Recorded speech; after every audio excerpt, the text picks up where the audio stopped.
All right. Good evening and welcome to the May 26, 2026 Tualatin City Council meeting. I'll go ahead and call this meeting to order. First thing on our agenda tonight is a Pledge of Allegiance, which will be led by Councilor Reyes.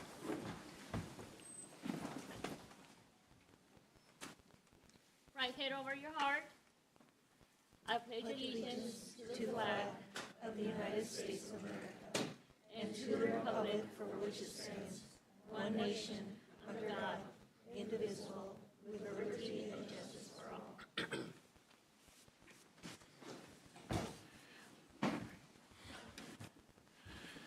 That brings us to announcements. Our first announcement tonight is a proclamation declaring June 2026 as Gun Violence Awareness Month in the city of Tualatin. And I believe we have some representatives from Moms. The Moms group, come on up.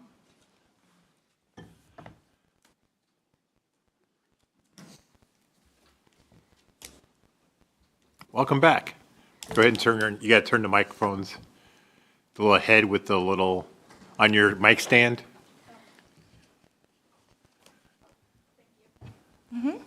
There you go.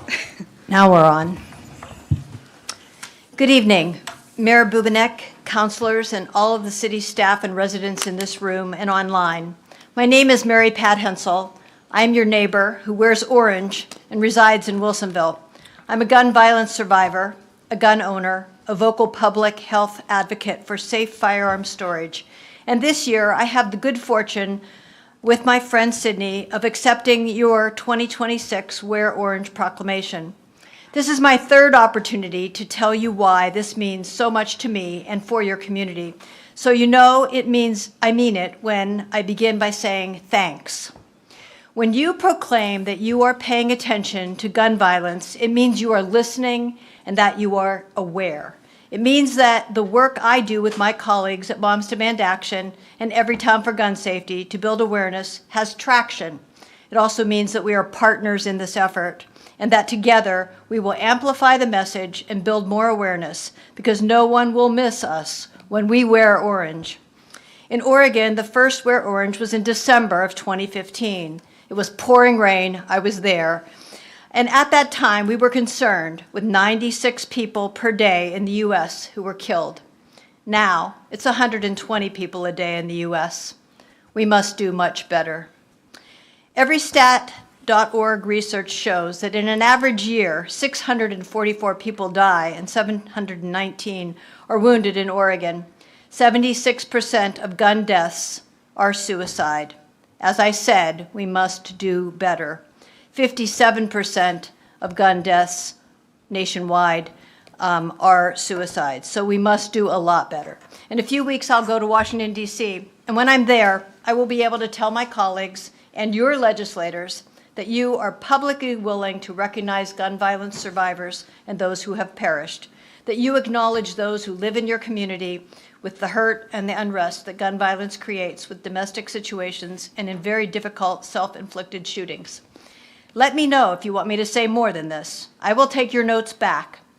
We still have work to do in our neighborhoods and across the country. Each of us can tell someone that we care about ending gun violence. Start by asking them to wear orange on June 5th and through the weekend. And I just want to say, my name's Sydney. I just moved here from Texas last year, so I would not be doing this. I would not be in a meeting like this if I was still there. So I appreciate it. Thank you, guys. Yeah, let's keep working. All right. Well, thank you for coming tonight. Councilor Reyes will read the proclamation. And I share this every year when I read this proclamation, but I know that every time I share it, there's always someone that comes to me and say, thank you for sharing that. So I'm going to share again. If you heard my story before, it's sorry if I repeat myself, but I am a victim of, I'm a survivor of, not victim, a survivor of gun violence. September 11th, 1994, I was 17 years old, and a young man, maybe about 14 years old, who actually went to the same high school I went to, shot me 3 times on my body, and I immediately, I remember the experience. And then I remember going to the emergency room, and that's when I felt that someone was going to take care of me there. After that, I entered into a 30-day coma, so I don't remember what happened to me, but I survived. After I woke up, I remember just my body being completely cut open, and they did a lot of surgeries, a lot of blood donations that were collected from the community that helped me. So here I am after 32 years, and I wouldn't have been able to stand here without people supporting me through many different ways, science, research, people donating blood, everyone that participated in 1994 so I can survive. So I survived, and just want to say that to me, I advocate for education, prevention, because it's hard to do it when someone's already in that situation. But if we can prevent and teach and educate how to handle different kinds of weapons, or even prevent them from, just educating people, that this to me will be very helpful to prevent a lot of violence that is out there. And we gotta learn from one another, and I think that's, learning from different backgrounds also helps us appreciate one another. And with that, I'm going to read the proclamation. Whereas every day more than 120 Americans are killed by gun violence, alongside more than 200 who are shot and wounded, on an average, there are more than 18,000 gun homicides every year. And whereas cities across the nation are working to end the senseless violence with evidence-based solutions, and whereas gun violence prevention is more important than ever as we see an increase in firearm homicides and non-fatal shootings across the country, increased calls to domestic violence hotlines, and an increase in city gun violence. And whereas in January 2013, Hadaya Pennington was tragically shot and killed at age 15, and in June, to recognize Hadaya Pennington's birthday, she was born June 2nd, 1997, people across the United States recognize gun violence awareness and wear orange in tribute to Hadaya Pennington and other victims of gun violence and the loved ones of those victims. And whereas the idea was inspired by a group of Hadaya's friends who asked their classmates to commemorate her life by wearing orange. They chose this color because hunters wear orange to announce themselves to other hunters when out in the woods, and orange is a color that symbolizes the value of human life. And whereas by wearing orange in June, Tualatin will raise awareness about gun violence and honor the lives of gun violence victims and survivors. And whereas we renew our commitment to reduce gun violence and pledge to do all we can to keep firearms out of the wrong hands and encourage responsible gun ownership to help keep our children safe. Now, therefore, be it proclaimed by the City Council of the City of Tualatin, Oregon, that June 2026 is Gun Violence Awareness Month in the City of Tualatin. The community is encouraged to support efforts to prevent the tragic effects of gun violence and to honor and value human lives. Introduced and adopted this 26th day of May, 2026. We have a proclamation that we're gonna, no, you go ahead. Oh. Councilor Reyes? Yep. That's okay. Councilor Reyes will present you with the proclamation.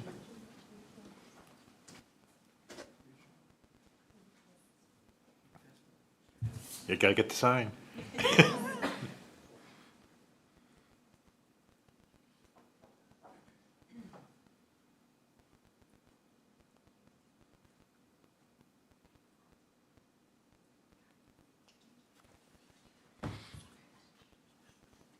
Thank you for coming tonight.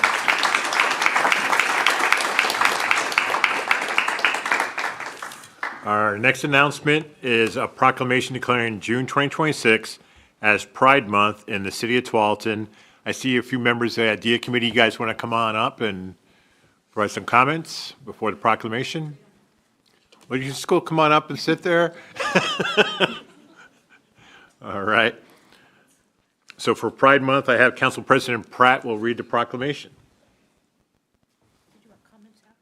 You can, it's up to you. Oh, did you have any comments you'd like to make before? Okay. Okay. Whereas the City Council's 2030 vision is for Tualatin to be an inclusive community that promotes equity, diversity, and access in creating a meaningful quality of life for everyone, which includes diversity of sexual orientation and identity. And whereas we recognize, support, and appreciate the invaluable contributions of the members of the LGBTQIA+ community, and whereas Pride Month is currently celebrated each year in the month of June to honor the 1969 Stonewall Uprising in Manhattan, and whereas many LGBTQIA+ community members continue to face harassment and physical violence and are 4 times more likely to experience violent victimization than non-community members, and whereas we acknowledge the work of BIPOC LGBTQIA+ community in the pursuit of a world free of discrimination and violence based on a person's sexuality, and we recognize that BIPOC LGBTQIA+ individuals experience disproportionately higher rates of harassment, discrimination, and physical violence. And whereas LGBTQIA+ youth are almost 5 times as likely to have attempted suicide compared to straight cisgender youth, and each episode of LGBTQIA+ victimization, such as physical or verbal harassment or abuse, increases the likelihood of self-harming behavior by 2.5 times on average. And whereas we remain steadfast in our dedication to eliminate the prejudices and discrimination faced by members of the LGBTQIA+ community, and whereas we believe that the rich diversity of communities in Tualatin is one of our greatest strengths, and we seek to amplify the voices of the LGBTQIA+ community, including youth, allies, and student groups such as Tualatin High School's Gay Straight Alliance and Hazelbrook Middle School's Aqua Club. Now, therefore, be it proclaimed by the City Council of the City of Tualatin, Oregon, that Tualatin recognizes June 2026 as Pride Month. The community is encouraged to respect and honor a diverse community, celebrate and build a culture of inclusivity and acceptance, and we invite you to participate in the Tualatin Pride Festival on May 30th, introduced and adopted this 26th day of June 2026. And that's from 1 to 3 at the Tualatin Lake of the Commons. You can go present it.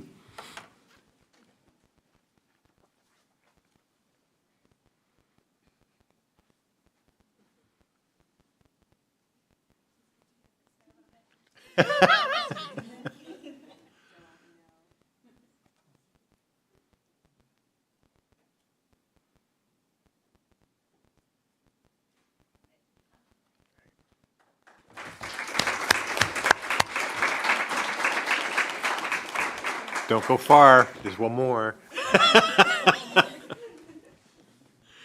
Our third proclamation of the evening is a proclamation declaring June 19th, 2026 as Juneteenth in the city of Tualatin, and this will be read by Councilor Brooks. Hi, good evening, everybody. Sorry. Okay. Our proclamation, whereas the City Council's 2030 vision is for Tualatin to be an inclusive community that promotes equity, diversity, and access in creating meaningful quality of life for everyone. And whereas President Abraham Lincoln signed the Emancipation Proclamation on January 1st, 1863, declaring enslaved people as free, paving the way for the passage of the 13th Amendment, which formally abolished slavery in the United States. Whereas Texas was the last of the Confederate states to receive orders requiring the end of slavery, with Union troops announcing that all slaves were free in Galveston, Texas on June 19th, 1865. And whereas June 19th has a special meaning to African Americans and has been celebrated by the Black American community for more than 150 years. And whereas Juneteenth celebrates the end of slavery and recognizes the high price Black Americans have paid for civil rights and equal access. And whereas Juneteenth is an occasion to remember and reflect on the significant ways that African Americans have enriched society through their contributions. And whereas Tualatin is a community that includes, values, and welcomes diversity in our community, and we believe that the rich diversity of communities in Tualatin is one of our greatest strengths. Now, therefore, be it proclaimed by the City Council of the City of Tualatin, Oregon, that June 19th, 2026 is recognized as Juneteenth in the City of Tualatin. The community is encouraged to respect and honor our diverse community, celebrate, and build a culture of inclusivity and acceptance, introduced and adopted this 26th day of May, 2026. I just want to say, too, just having gone through Memorial Day, I invite people to look up the history of Memorial Day, which has also started with action from the Black community, and a lot of people don't know that. And I want to say one other thing. Somebody once said to me, why would there be another holiday for the Black community? And in my mind, being a country that doesn't value slavery is not just a reflection and celebration for the Black community. It's really a celebration for the increased civility and humanity of us all. So thank you. All right. I have some feelings about that. Megan's going to be taking lots of pictures tonight. Yes. Got a side gig. She's going to start doing weddings.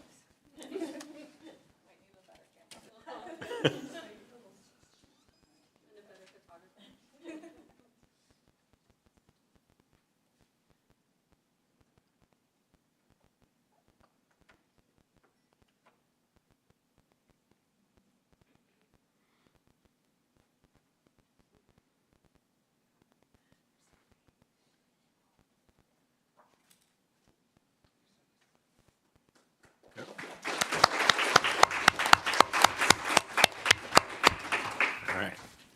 Thank you both for coming tonight. Our next announcement, item number 4, is the introduction of soon-to-be interim Chamber of Commerce Executive Director Ally. Here to introduce her is Analia Jackson. Welcome, Ally. And Analia.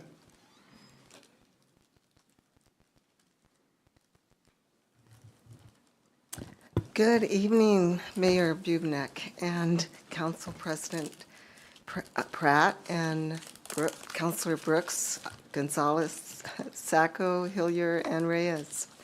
I first want to thank you so much from the bottom of my heart for the most incredible 4 years I've spent in any job. Thank you. It's been magical. It's been fun. And you've been so supportive, and I just want to thank you for that. My last day is Friday, May 29th, just a few days from now, and I have been training Ally since I hired her 18 months ago, almost 2 years ago. I noticed that she had incredible skills, and this is Ally Unverzagt. She will be interim CEO beginning on June 1st, Monday, June 1st. So I wanted to make sure that she was introduced to you formally and to the city of Tualatin, and that I said my goodbyes formally. Good evening, Mayor. Is this on? Beautiful. I think so. Nope, it's got to turn red. It's got to turn red. It's not turning red. Here you go.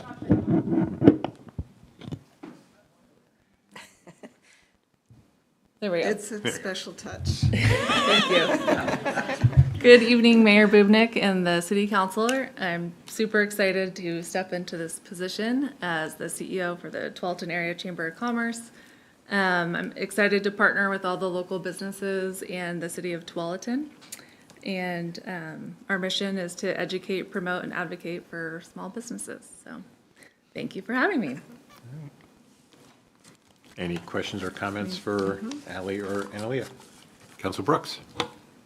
I just want to say a big thank you to Analia for the 4 years of service, for the stewardship and promotion, rebuilding our chamber after COVID, and integrating new ideas and programming into the chamber. And I want to welcome, even though we've known each other for quite a while now, you into your new position. I'm very excited and know that you have a special way of interacting with people and are going to be a great leader for the chamber.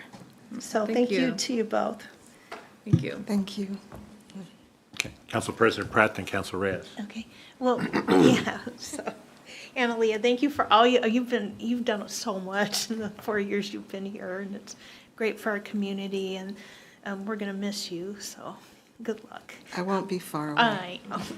And then Ally, I've just heard great things about you, so I'm looking forward to seeing you step in and keep our community going and our business community Great. supported. Me too. Thank you. Yeah, Analia, well, likewise what my fellow councilors are saying, but I also want to say that I appreciate you, and I really enjoyed our conversations and imagine Tualatin in the future, and I hope that maybe, Ali, we will continue these conversations because we did have some great plans that I'd love to see about our businesses here and our city. But Analia, I'm gonna miss you a lot. I wish you well wherever you go, and thank you for keeping our city and our business out there. And I really enjoyed the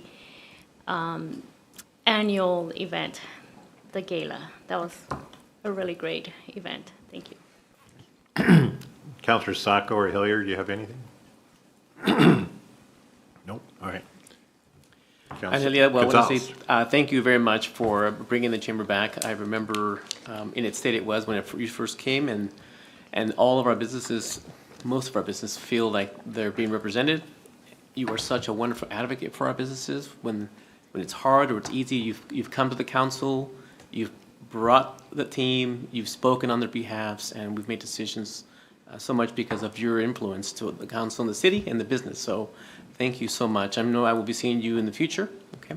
And Ally, thank you so much, and we look forward to working with you, and just call upon us when you need our help. Okay. Thank you. I just want to say thank you, Analia, for everything you've done over these years.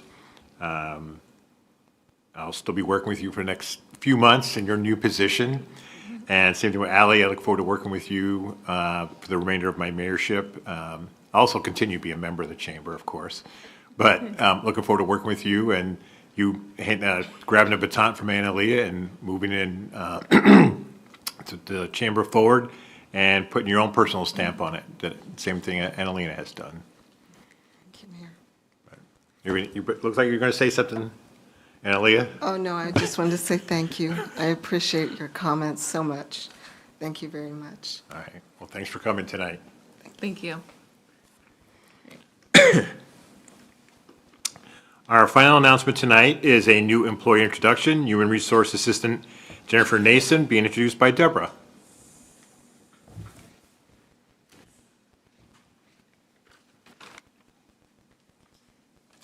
Welcome. Thank you.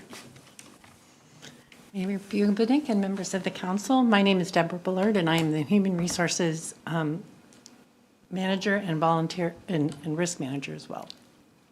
It's my pleasure to introduce the newest member of the Human Resources and Volunteer Services team, Jennifer Nason. Jennifer is our new HR assistant and started here in Human Resources on May 4th. Jennifer may look familiar to you as she has actually worked for the city since 2010. She started as a temporary library page and was promoted to a temporary library assistant in 2011 and then moved to be a full-time library assistant in 2012. Jennifer was named Tualatin's Employee of the Year in 2016. In 2023, Jennifer moved to on-call status to allow more time to care for her new family. When she became ready to return full-time to work, she applied for our open position, and we recognized her proven ability to organize, capture details, and provide great customer service, so we welcomed her to our team. As our HR assistant, Jennifer will assist with recruitments, manage the HR document storage system, oversee the city's SharePoint pages, perform mail runs, and assist volunteer services with planning and executing their large events. In her free time, Jennifer enjoys spending time with her children, reading, colonial American history, and traveling. I know you will join me in welcoming Jennifer to Human Resources and Volunteer Services in this new role. Thank you. Jennifer, the floor is yours. Anything to say? I'd just like to say I'm very grateful to be back in a full-time capacity for the city. I think this is a great community to work for, and all the employees in the city are wonderful, and I'm very, very lucky to be employed here. All right. Well, I want to, my throat tonight after that salad, I don't know. I want to thank you for coming back after, tending to your family. It's fantastic to have a former, outstanding employee of the year to come back and work in our HR department. I wish you very well, and, again, it's with the growth of Tualatin and envisioning, future employee growth as the city gets bigger. I think you'll be very busy, and maintaining a SharePoint site as an IT guy, that's a job in itself. Good for you for doing that. But again, thanks for coming back, and looking forward to working with you in the months to come. Thank you. All right. All right, so that brings us to public comment. Public comment is an opportunity for anyone to address the city council on something that is not on tonight's agenda. Please limit those comments to about 3 minutes. I'll take folks who are in the room first. We have no one signed up, but you don't have to be signed up to provide public comment. You can just come on up to the table and introduce yourself and have your 3 minutes. After that, we'll switch over to Zoom. So is there anybody in the room who would like to provide public comment tonight? Quiet group, all right. Anybody in Zoom? No. All right, so we'll move on to the consent agenda. The consent agenda are items that are considered routine. They'll be adopted by one motion unless someone on the council would like an item removed and heard separately later tonight. Tonight, the consent agenda consists of 5 items. Item number 1, consideration and approval of the regular meeting minutes of May 11th, 2026. Item number 2, consideration of approval of a new liquor license application for La Seine Vietnamese Grill. Item number 3, consideration of resolution 5957-26 for no parking sign on Southwest Wanapanaug Drive.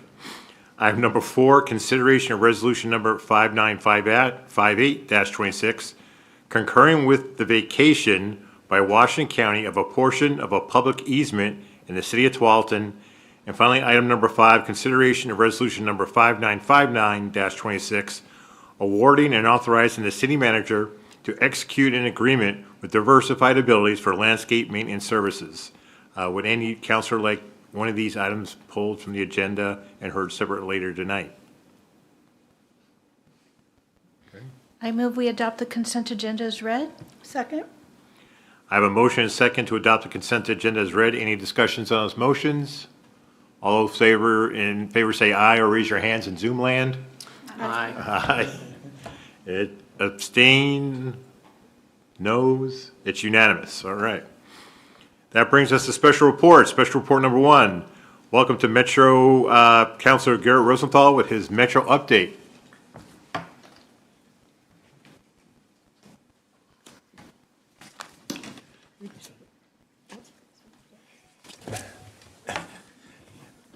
Thank you, Mayor Bubenick and Tualatin Council. It's a pleasure to be here representing Metro. Introduce Jeff Kane, my policy advisor. and Michelle Ruffin, who is the Regional Community Investment Manager. Regional Investment Strategy Manager. Regional Investment Strategy Manager, sorry, we have a lot of titles and acronyms at Metro, as you know. I'm pleased to be here, and as you know, I live just outside Tualatin, so it's a place I hold special. And we're just gonna, most of you know what Metro does, but we're gonna try and summarize briefly and then have time for answering a few questions. So first, let's see, I guess I have a slide here. Tualatin City Council, that's me. I represent, the district is 7 cities and about 200 houses in Hillsborough. So technically Hillsborough too, but not really. Next slide. Where do I point it? Be a different button. All right. That's just Metro at a glance. 3 counties, 24 cities, 1.7 million people, about 27 park service providers, large-scale long-term projects and planning, transportation, housing, community services, garbage and recycling, parks, natural areas, the Oregon Zoo, the Convention Center, the Expo Center, and more. And I just want to mention the election determined that we're going to have a new council president. President Peterson changed jobs and went to the city of Lake Oswego, and former councilor Juan Carlos Gonzalez won his election and is going to be appointed as the interim and then take full presidential powers in January at the start of the term. I just want to talk a little bit, very briefly. You know a lot of the stuff that's going on and some of the things that Metro's been involved in. There's the Tualatin Valley Highway improvements, which we're still working on. That's important for the region, the Beaverton Shelter, the Home Plate Youth Services in downtown Beaverton, Cooper Mountain Nature Park, which is a nature and a recreation park operated by Tualatin Hills Park and Recreation District, Viewfinder Apartments in Tigard, the Bridge to Home Family Shelter, King City Community Park Forest Trail, Sherwood, these are all shown at the numbers, urban growth boundary expansion. And then closer to home, there's the Planbeck Gardens, which is, thank Mayor Bubenik for his leadership on that, which is recently built and is occupied down on Boone's Ferry Road. The Ice Age Tonkin Trail. And then this map also shows Graham Parks, but I also want to mention, of course, Metro has been involved in the Basalt Creek Parklands acquisition, as well as the Tualatin River Dew Park acquisition, which is going to be an addition along the river. And as people point out, Tualatin is the only city in the Tualatin Basin that is really right on the river. So this is really important. So I want to just mention those things. The future vision, one of the things that you may have heard about, and this is coming up this year, is we are under requirements to have a future vision or to come up with a future vision plan every so often. We hadn't done one since, what was it, 1998, not 1898. That was successful in many ways, but requires a read. As you know, the world has changed a lot since the year 2000.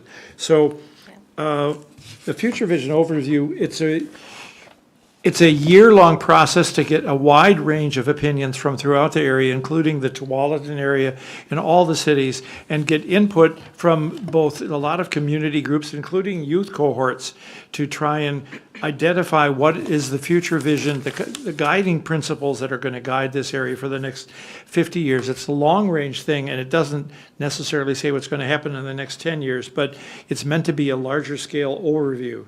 We're setting the table to collaborate with the cities, communities, and individuals to create a 50-year shared vision. It will set the course for policies and programs, not all of which will happen, of course, but some of which will, and it'll guide things. The engagement is important. There's a Future Vision Commission, and there's a youth committee, and then there's other committees that are going to be meeting throughout the summer. The next one, let's see. Next slide, I think it's got more future vision. Yeah, there's a Future Vision Commission, the Youth Committee, the Community Engagement. All of these are going to be weighing in. They've been starting to meet.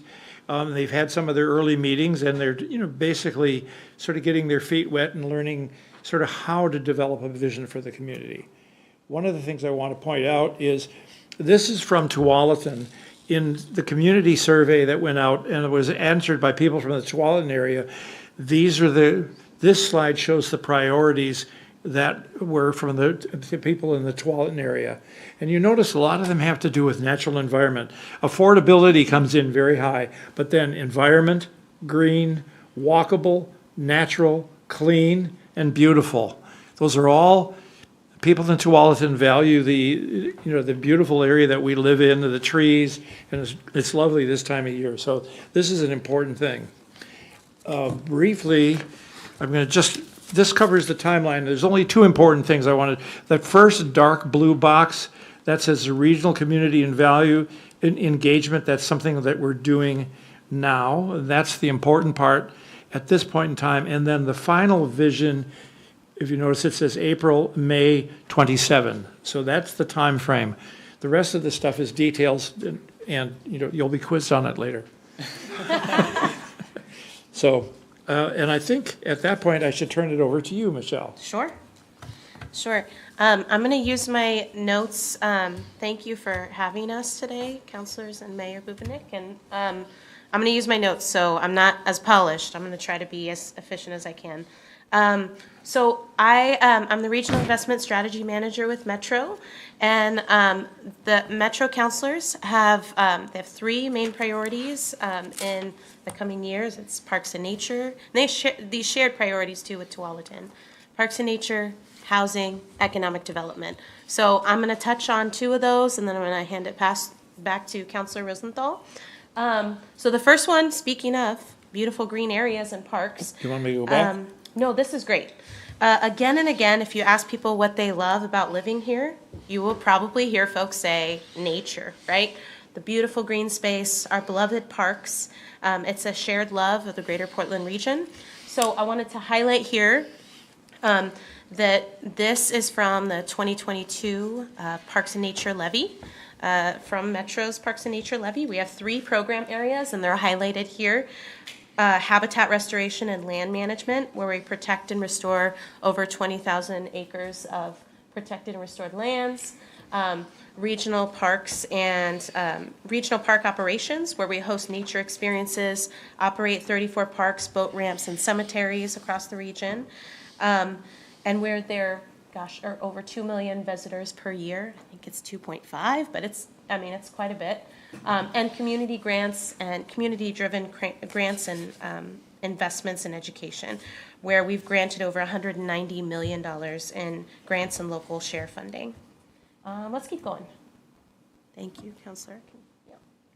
So this is it's just a quick snapshot of both Metro's bond measure and our local option levy as they work in tandem, right? The bond for large-scale capital investments like land acquisition, and the levy provides the day-to-day funding to maintain and operate these beautiful places. Voters continue to trust us with this very critical piece of our system. So just sort of naming that, again, this sort of snapshot here from the levy, this gives you a picture of what the 2022 levy's funding goes to. 40% over in levy investment, or over in the, sorry, I'm losing myself here, goes to habitat restoration, 35% to regional parks operations, 15% to community-led investments. So I'm gonna actually pivot from this to housing. Metro manages a regional approach to creating new affordable housing and reducing homelessness. Thanks to voters who've passed two of the measures I'm going to talk about. Our 2018 Affordable Housing Bond and 2020 Supportive Housing Services. Big extra points for people in this room if you've heard of those two things, right? So let's keep going. Okay, so this is a snapshot of the Affordable Housing Bond. Communities across Greater Portland have struggled with regional housing affordability. We have a regional housing affordability crisis that gets worse every year.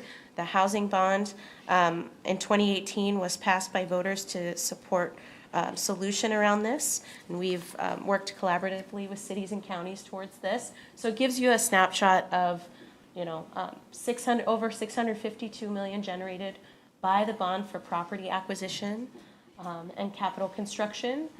over 5,379 homes in production, 2,717 homes with 2 or more bedrooms.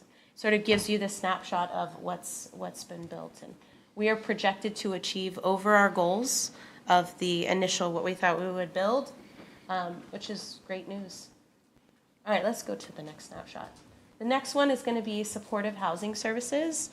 For households facing housing instability, those additional challenges really needed and came from the supportive housing services passed by voters in 2020, which took a historic step to address this crisis.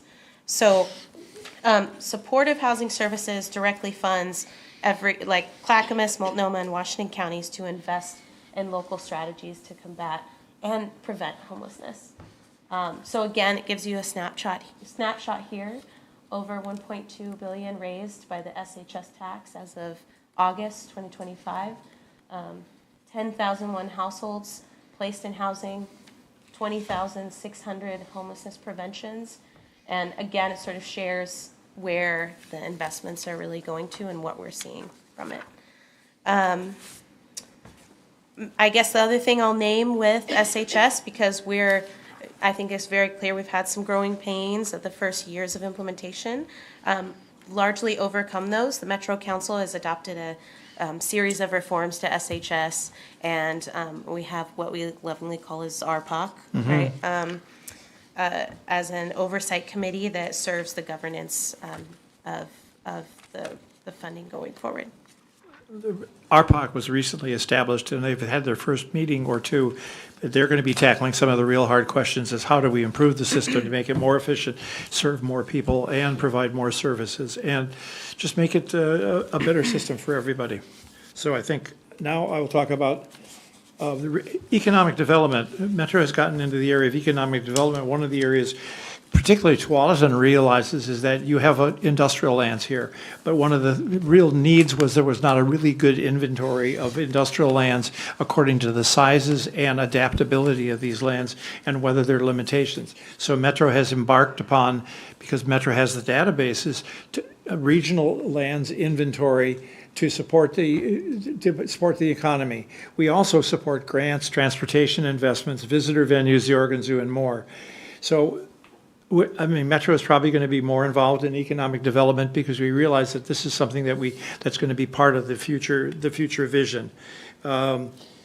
The economic development, as I mentioned, is sort of a roadmap that's going to provide the cities with valuable information on what lands are available so they can go out and market the various industries or the various groups if they want and say that these lands are available, these lands are shovel ready, these lands take a little bit of investment. So there's a lot of stuff going on. And of course, we're going to be coordinating with the Governor's Task Force on Economic Development. This is a big thing going forward and something that we'll be paying more attention to.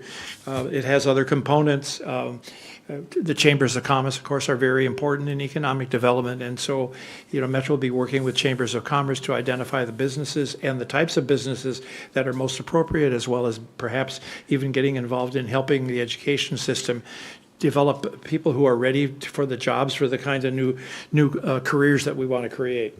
Let's see. The economic development sounds, I think I covered that already. So the next one is just Comprehensive Economic Development Strategy. It's called CEDS. It's another acronym that we use. And then the Jobs Ready Lands Program, which I've already discussed and mentioned. And this is just briefly, now, one of the things that's going to happen because this involves the legislature is we also have an annual legislative update. And this is really just a sort of an oversight of the timelines in which we're going to be developing the legislative update. And I just want to point out the three things in the middle: Oregon traded sector, industrial land supply, which is a very important area. And as you know, the area between Sherwood, Tualatin, and Wilsonville has some of the best industrial land supply. Agricultural industry in the Tri-County area is also important. Agriculture is a big contributor to our economy. And then, as you all know, the big controversy that came out of the last legislative session is the data center overview. And there may be things proposed that are going to provide make sure that data centers do not have untoward ecological damages or untoward energy usage, and as well as are appropriately located in areas, particularly in the western side of Oregon. So I want to say a brief thing about the visitor venues. We're doing some important things with the visitors venues, especially Expo, and that should be all capitalized, but that's not a big deal. So we're memorializing the historical and cultural significance. As you know, this was Asian American Awareness Month, and one of the important things was the internment center at the Expo Center during the lead up to the World War II or during World War II. And so that's going to be memorialized. It was also the Vanport floods, and a lot of people perished there. So that's going to be memorialized, and it's going to transform the space. But it's going to transform the rest of the space into much more of a sports-centered kind of venue where we have a lot more regional sports. We can bring people in for regional tournaments, basketball, volleyball, all sorts of sports, but probably even, cornhole tournaments, although those have been held there already. And then the Portland 5 Center of the Arts, as you know, this is a transition that's ongoing. Metro has been managing the P5, including the Keller and the Schnitz, for a number of years, and now that will be taken over within the next year, a little bit more than a year, by the city. We have been managing it, but the properties are owned by the city. I won't say anything about the convention center. It's continuing to operate. It's a Metro venue, and it's one of the biggest sources of bringing out-of-state income, and they're working very hard with Travel Portland and so forth to bring out-of-state venues and conventions in, which brings in a lot of revenue to the state, because these are people that come from all over. So that's enough on visitor venues. I want to save a little time for, I think that's the end side. I didn't mention, and I jokingly mentioned to a couple of people that we would remove the solid waste slides, but they were removed without my knowing it. But I do want to point out that in your packet, you do have two tables. The solid waste, Metro manages the solid waste, and we have both wet waste facilities as well as home use facilities, as well as the hazardous waste control, as well as the kinds of things that we bring to the city, such as large scale throwaways or hazardous waste events. But so there's two components, as you all know. There's the regional excise tax, and then there's the waste fee. The current budget proposal for the waste fee is to go up by 10%, and the regional fee is going to go up by 5%. In your packet, you have two things which provide information on what the regional system fee, which is slated to increase by 5%, provides in Washington County, and also because Tualatin is partially in Clackamas County, also for Clackamas County. It gives the kinds of things that is provided through the regional system fee, direct funding to the county, cleaned up, dumped, and garbage, which is through RID Patrol, collection events served at large household transitions, and those are going to continue, waste reduction, education, students served throughout the region and through the counties, and then information services. The reason for the waste increase is that these are services that we will continue to provide, but the tonnage, as you all know, has dropped, and so there is less revenue. So there are other cost-saving measures that are going to be impacted. Last year, there were staff cuts where necessary. This year, we're going to be reducing some hours of some of the facilities where they have not been efficient, where they're not efficiently used. So there's efforts to control the costs, but we have to provide the services, and so the price will rise to some extent. And I believe that amounts to about a 50-cent per month general user bin fee increase. That's my understanding. I don't know the exact number. But at any rate, I think that sort of covers. I wanted to make sure we talked about solid waste because I know it's a big concern to the cities. So I think I'll finish. And if you have any numbers on the average increase per bin, did you have that information? I've got a big cheat sheet here with me. I can find that, but we're also happy to follow up with you on that and continue this conversation. So I'll turn it over. Thank you very much for your time and your attention, and happy to try and answer any questions or to get staff to get back to you. All right. Questions for Councilor Rosenthal? Council President Pratt? I'll start. Here come the numbers person. Oh, yeah. Well, yeah, that's my, I'll start with, since you talked about that per ton fee going up 10%, and we just get a lot of utility providers and providers of services to our people, and they come and they say, it's only so much a thing, but, 10% increases, the average wage goes up 3%, so I just am concerned these things build up for people, and they can't afford, we can't afford to pay 10% more for everything when our salaries are only increasing 3%, even if they're small amounts. It adds up and takes Yeah. away, any flexible spending people have, which it gets less and less. So it's just a concern, and I'm wondering, I know like Metro's gotten out of the paint recycling business, and have you looked at potentially getting out of this business in the future, or? Getting out of the wet waste Yeah. business, that is being considered, at least for the south facility. We have a lot of investment in the central facility, partly through composted waste, or I should say food waste, and repackaging, and it's a larger facility. But for the south facility, we realize that it is space limited. And there is currently more tonnage capacity in the region for hauling the tonnage, collecting it and sorting it and getting it out to Arlington or wherever it goes. There is more capacity than we have need at the certain point. Eventually, it would be nice to have a new facility someplace in the southern tier, particularly over in the east side. Right. But so that to shall we say, focus the use of the Metro South on individual and per, haul, whether it's hazardous waste and then individual haul kinds of things, or, small scale haulers and things like that, is something that we are looking at, but that decision has not been made No, yet. that's fine. And I'm going to go back to the vision schedule then, and you're starting, it looks like, you kicked off in March, the regional values community engagement. Right. So can you give more specifics about how you're going about community engagement? Well, there is a commission, and the commission is meeting, and that was a detailed selection process to get, I think, 23, how many people on the commission, do you remember? I thought it was 22. There's 22, maybe 22, in the 20s. There was a large-scale application. We had over 100 applications, and a lot of people were reviewed and selected. I was not part of the selection. That's one area. We're going to be going out to, we've sent out this community vision information questionnaire, which I answered and I added, and it's on the website. We've been trying to tell everybody we can, even when they don't really want to listen. We've been telling them to go and answer the questions and look on the website. I think there's other aspects. There's going to be community event tabling. I know that's happening. Okay, that's and I what I'm think that asking the survey got extended out through the end of May. If Okay. I'm not, I think And that's I'm right correct on the that. Metro website? Yeah. Yes. Okay. Yeah. Okay. So, So we we're can getting get you close to- more info. No, for sure. yeah, I just want to make it clear in case people want to give. I can me get back to you on the number of respondents and the number of people that have been contacted so far. It's quite a large number.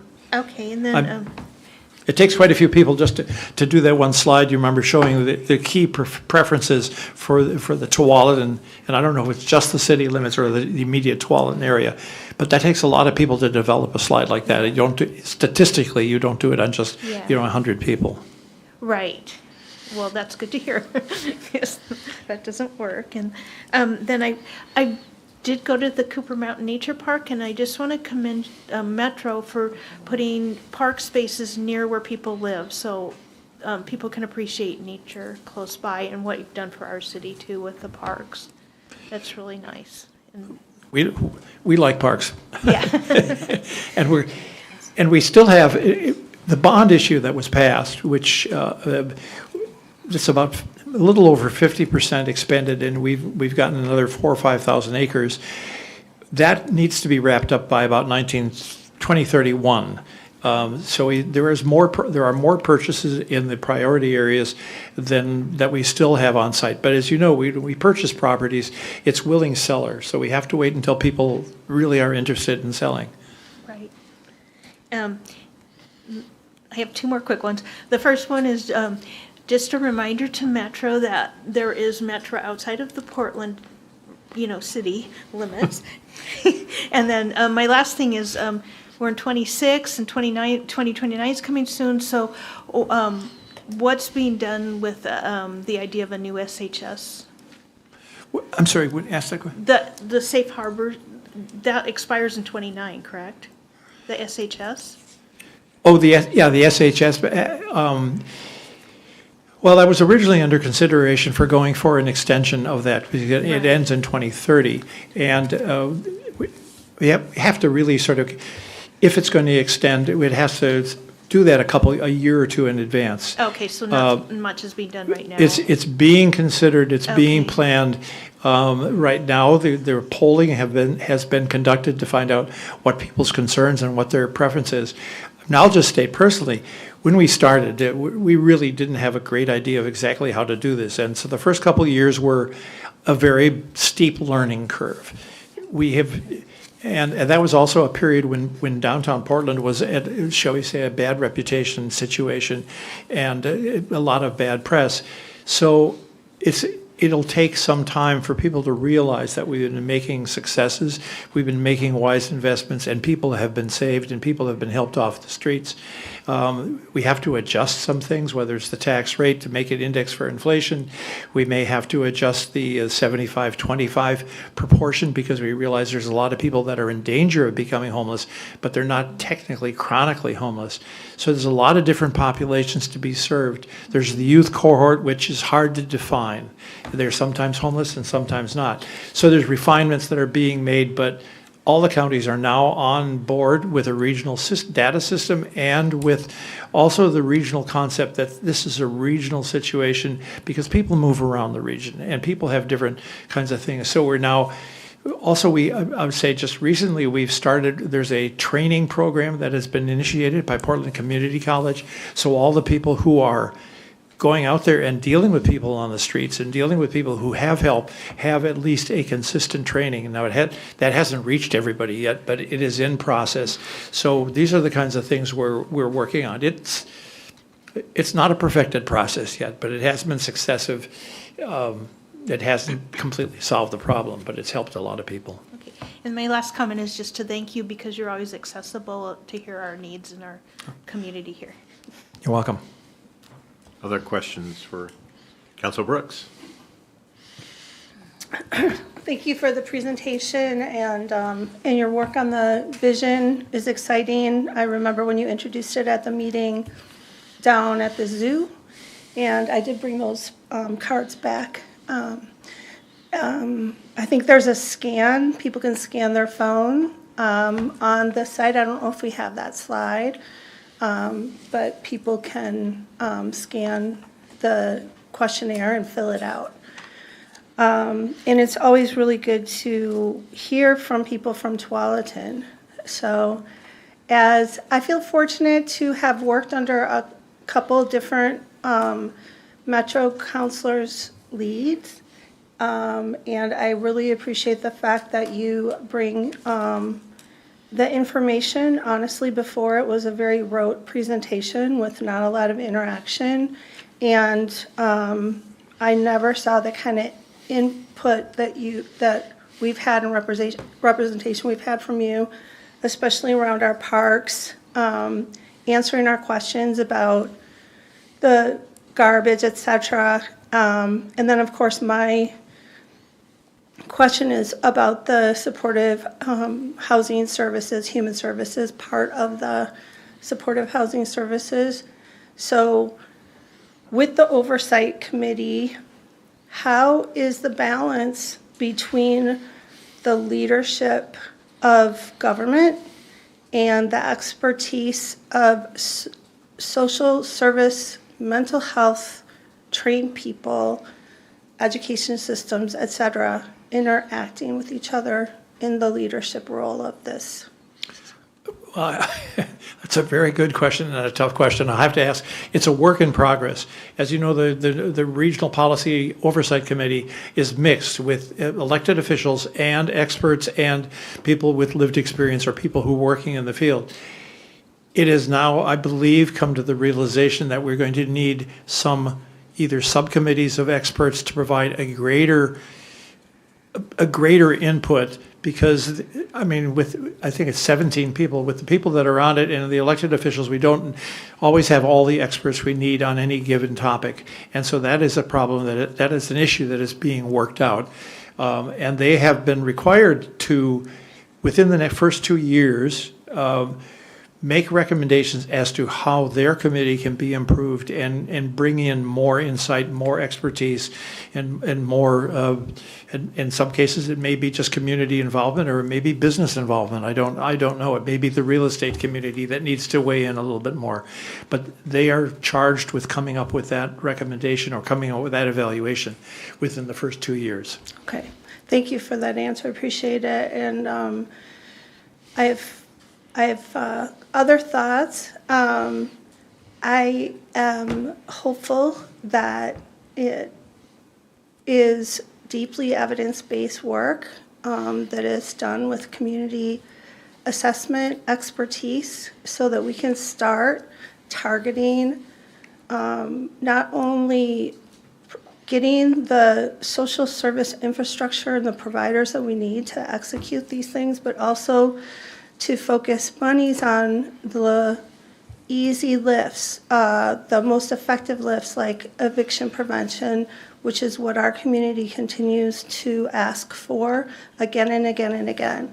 They also ask a lot for oversight with, there's a lot of great landlords, but education and more work with identifying sort of bad actors in the landlord community. And we've struggled with that ourselves in our city, so I'm not saying that in a way. And I appreciate that there's new educational opportunities for people who are in direct contact with people that are suffering from houselessness right now. So I appreciate all your work, and I look forward to seeing what's next. Oh, my last question is also, we just had a discussion about increasing, how we increase green spaces, and just curious around the Basalt Creek area with the trails and connections, just keeping an open mind around how that all works together and in contact with you guys as we move forward in that area of development. Thank you. Okay. And I will just comment that it is one of the target areas, that whole Tonkin Creek area, the Badlands, including the Coffee Creek wetlands, and that whole environmental landscape that stretches to Tualatin, to Wilsonville, to Sherwood. It's an important area that we're continuing to make acquisitions. Councilor Reyes. Counselor, thank you for your presentation. My questions are mostly about the fees that were for waste. And I know that you mentioned a few things, but did you say that there was some reduction done, or layoffs, or I can't remember if you mentioned something about during that presentation? There were some layoffs, particularly in administrative staff last year. This year, there's going to be some reduction. And then one of the big cost savings is because there was a bit of a, I would say, supervisory as well as an operational capacity at South Station. Basically, Metro is going to take over the South Station operations and supervision as of the first of next year. We have also, and I've turned it over to the private sector, we've turned over the paint recycling, which is a long-term project, really good red barn paint. I've used it, but it is something that is a cost factor and that the private sector can take over better. So that's another cost reduction. So that removes some of the, I should say, some of the labor costs that we had. You mentioned South Station. Can you describe that to us? What are we talking about? What area of the metro? Oh, South Station. It's South Metro. It's down in near the Home Depot in Oregon City. It's right off of 205, Okay. and that's called Metro South. And then we have Metro Central, which is actually Metro North, but I didn't name it. So Right. Just want people that are not familiar with Correct. a metro councilor governance that they understand when you say South Station. Yeah, it's a little, you're right, it's a little confusing, but it's down off 205 near the In Home Depot. Oregon City. And it's operated as both a wet waste station as well as a self-haul station, as well as a hazardous waste repository, so people can bring their hazardous waste. And that's been very effective, but it's not cheap, because it requires a lot of skill to handle all these wastes that come in. And even with all those reductions, Metro still approved a 10% increase. Yes. So you reduce and then you increase Well, we're us to pay more. trying, some of the increases due to the general cost of inflation, cost of labors and materials that have happened.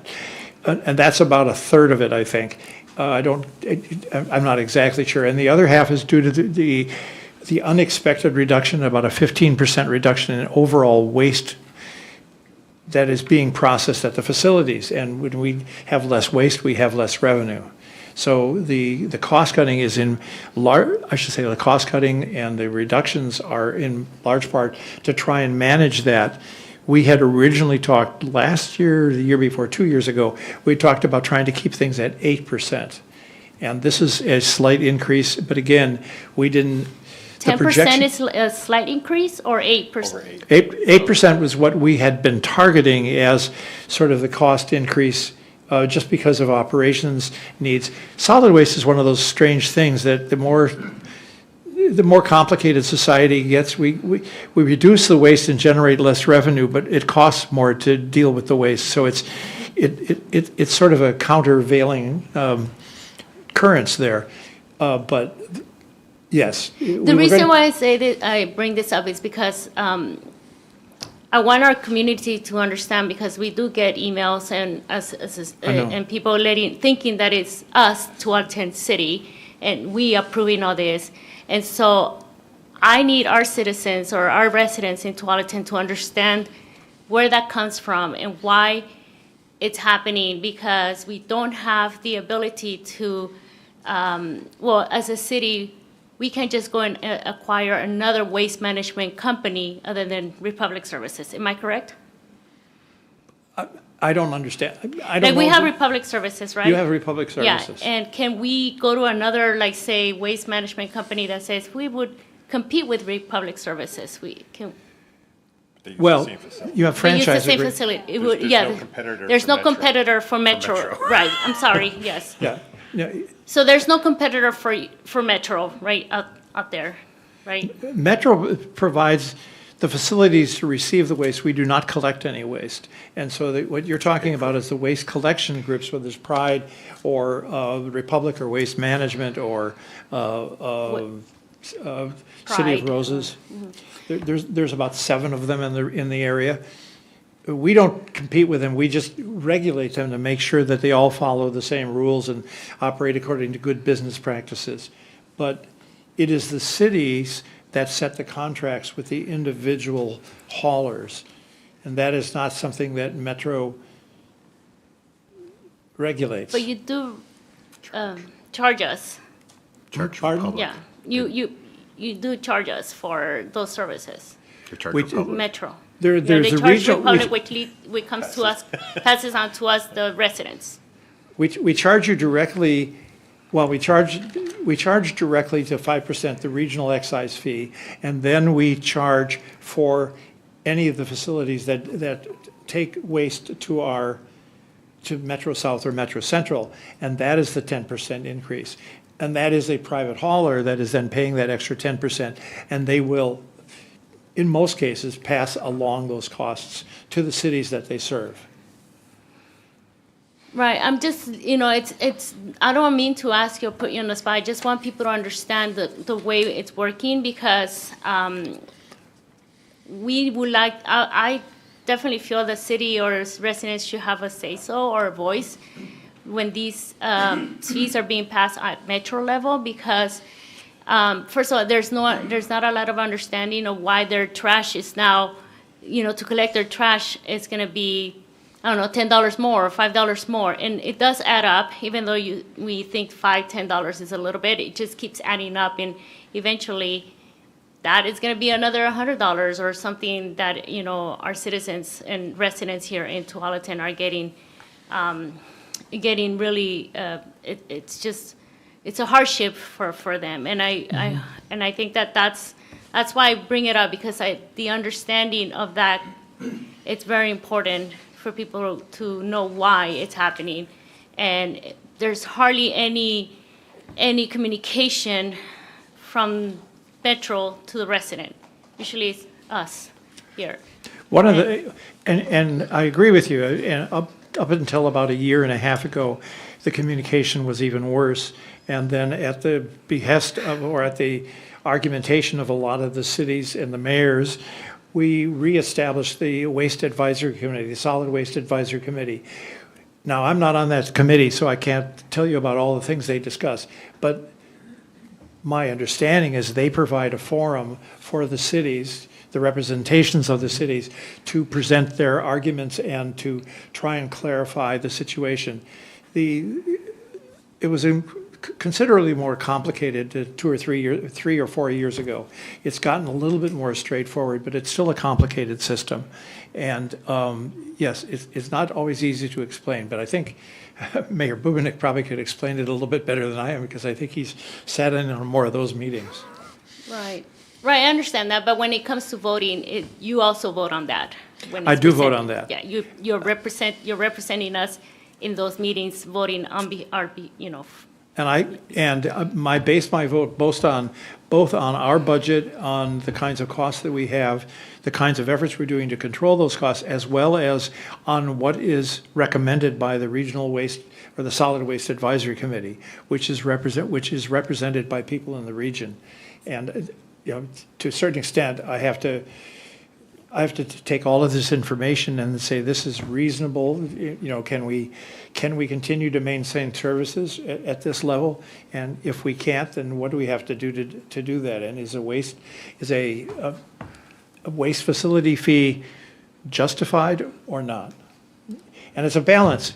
It's always a balance between reduction in services, or I should say, sometimes it's a balance between a reduction in some services, whether it's the educational camps or whether it's the solid waste facilities or the hazardous waste events at various cities. It's a balance between those services and the cost that we get. We have two sources of revenue, which is the waste facility fees and the excise tax, the regional fee.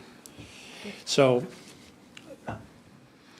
I'm going to end by saying, because I do want to consider, I know there's more questions out there, that if there are reductions in my mind at the level of your level, then there shouldn't be any increase to the residents. That's my opinion, because the point of reducing is so you can maintain the fees low for us. So it makes no sense that there's reduction, but then increase a 10%. So that's my comment, and then I'm going to let the mayor. Thank you, and I will pass that on. I'm going to go to Councilor Sacco or Hillier. Councilor Hillier has her hand up. Thank you. Thank you, Councilor Reyes, for handling that so well, because I think Councilor Rosenthal knows I'm pretty concerned about that. I do appreciate that you mentioned the 50 cents per month, and I'm assuming that that's the tipping fee that we'll see passed on to us. Is that what you anticipate? Though I appreciate you can't speak directly for others, but that's the tipping fee part, yes? Yeah, that would be the per container, per standard residential container fee. Remember, the Metro fees are approximately 1/3 of the residential fee that you pay. The rest is due to the private haulers, their charges for labor, for trucks, for collection, for distribution, travel, and transport, and so forth. So Metro represents a portion of that, but not the entire portion. And how much of the 5% regional system fee does Metro keep? Well, we don't keep it, we spend it on the services that are in this thing, which I mentioned, the regional services, which are, and I'll read them again, direct funding to the counties, cleaned up dump and garbage, which is RID patrol, collection events, waste reduction, and then general operation and maintenance. I mean, they're basically administration. Okay. Thank you. Yes, I didn't make that connection in my notes correctly. So thank you for clarifying that. So in regards to that part of it, in the hazardous waste, I know you've kind of moved around on that and the paint has been removed and certain things, but are you still collecting sharps, containers? That is a good question. I'd have to get back to you on that. I'd really like to hear more about that and find ways to collaborate. I hear from people all the time in our community, they're desperate for places for sharps containers to dispose properly. So I'd really love to be able to work with you and your staff on finding ways to increase capacity of that in our community. Is that something we could work on together? Yes, I think it's an Yes. important thing. It's a significant issue, and I've understood that it's something that's not well taken care of, and I Yes, will check into I it. would agree. Yeah, thank you very much. I'm curious around the SH, oh, excuse me, I'm sorry. We'll get back to them. Yeah.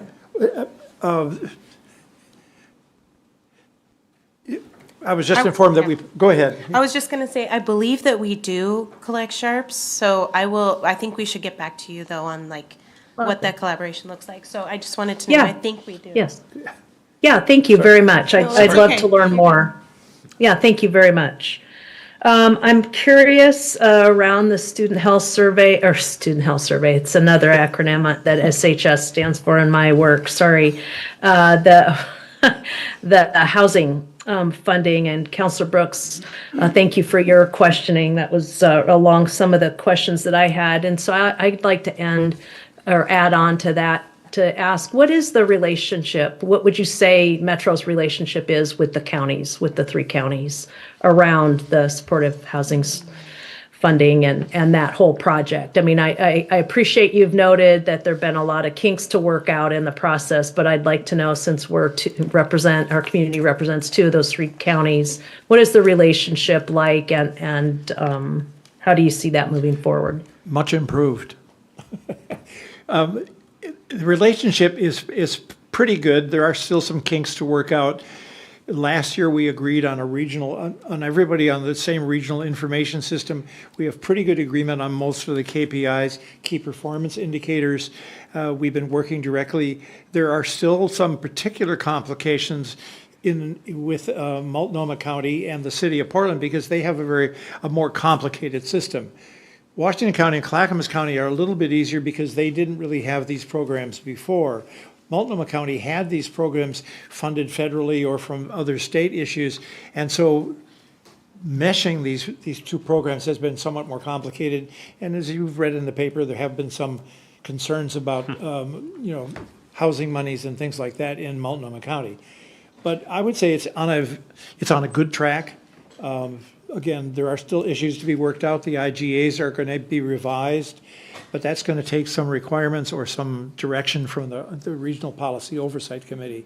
And so that should be happening in the next 6 months. Yeah. Okay, thank you. Michelle, And do is you want that a policy committee that, I'm sorry. Go ahead, what? I'm curious, is that a community involvement committee that community members can get on, that policy committee?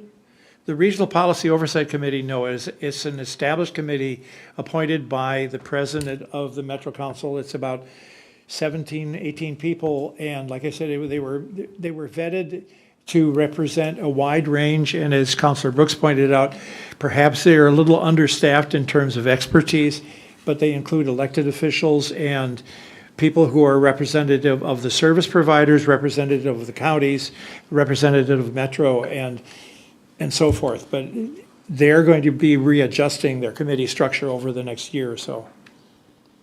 Interesting. Okay, well, I'll follow that on your website.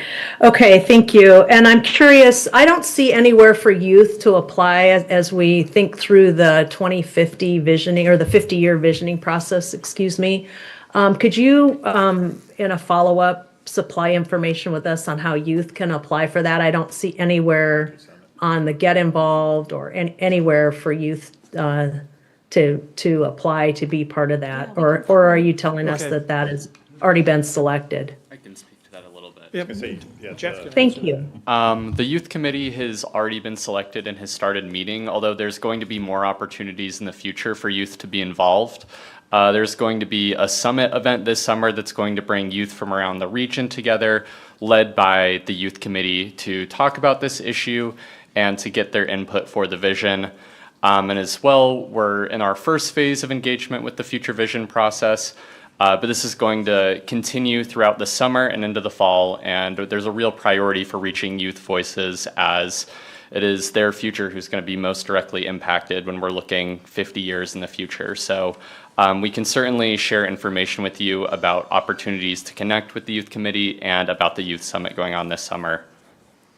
I'd appreciate that. I work directly with youth in my day job, and I haven't seen any information from Metro. And I guess I would suggest that I probably don't go to your website on the regular to look for information. And even as a city councilor, somehow maybe that if that came through on, I didn't see that. So I did sign up to be on your email distribution list. Maybe that will help. But I guess what I'm trying to say is that I don't feel like it's easy for me, even as a city councilor, to get information from Metro. And I will do my part on how to do that better. But I'd also like to encourage you to maybe find improved ways to help us engage our community when there are opportunities like this. Because I do appreciate the work that you're doing. I can see that it's good work. And I think that's really important. And I'd like our community members to be able to be represented. So thank you. Thank you for the comment and the good point. We'll pass it on. Counselor Sacco, you have anything? All right. While the sun's still up, I'm going to move this along quickly so we get to Tualatin High School students. Thank you for being so patient on this. At least you're seeing how city council works. I already gave Councilor Rosenthal a couple of heads up about what I'm going to ask him about. You've been beaten up a couple of times about the 10% rate increase.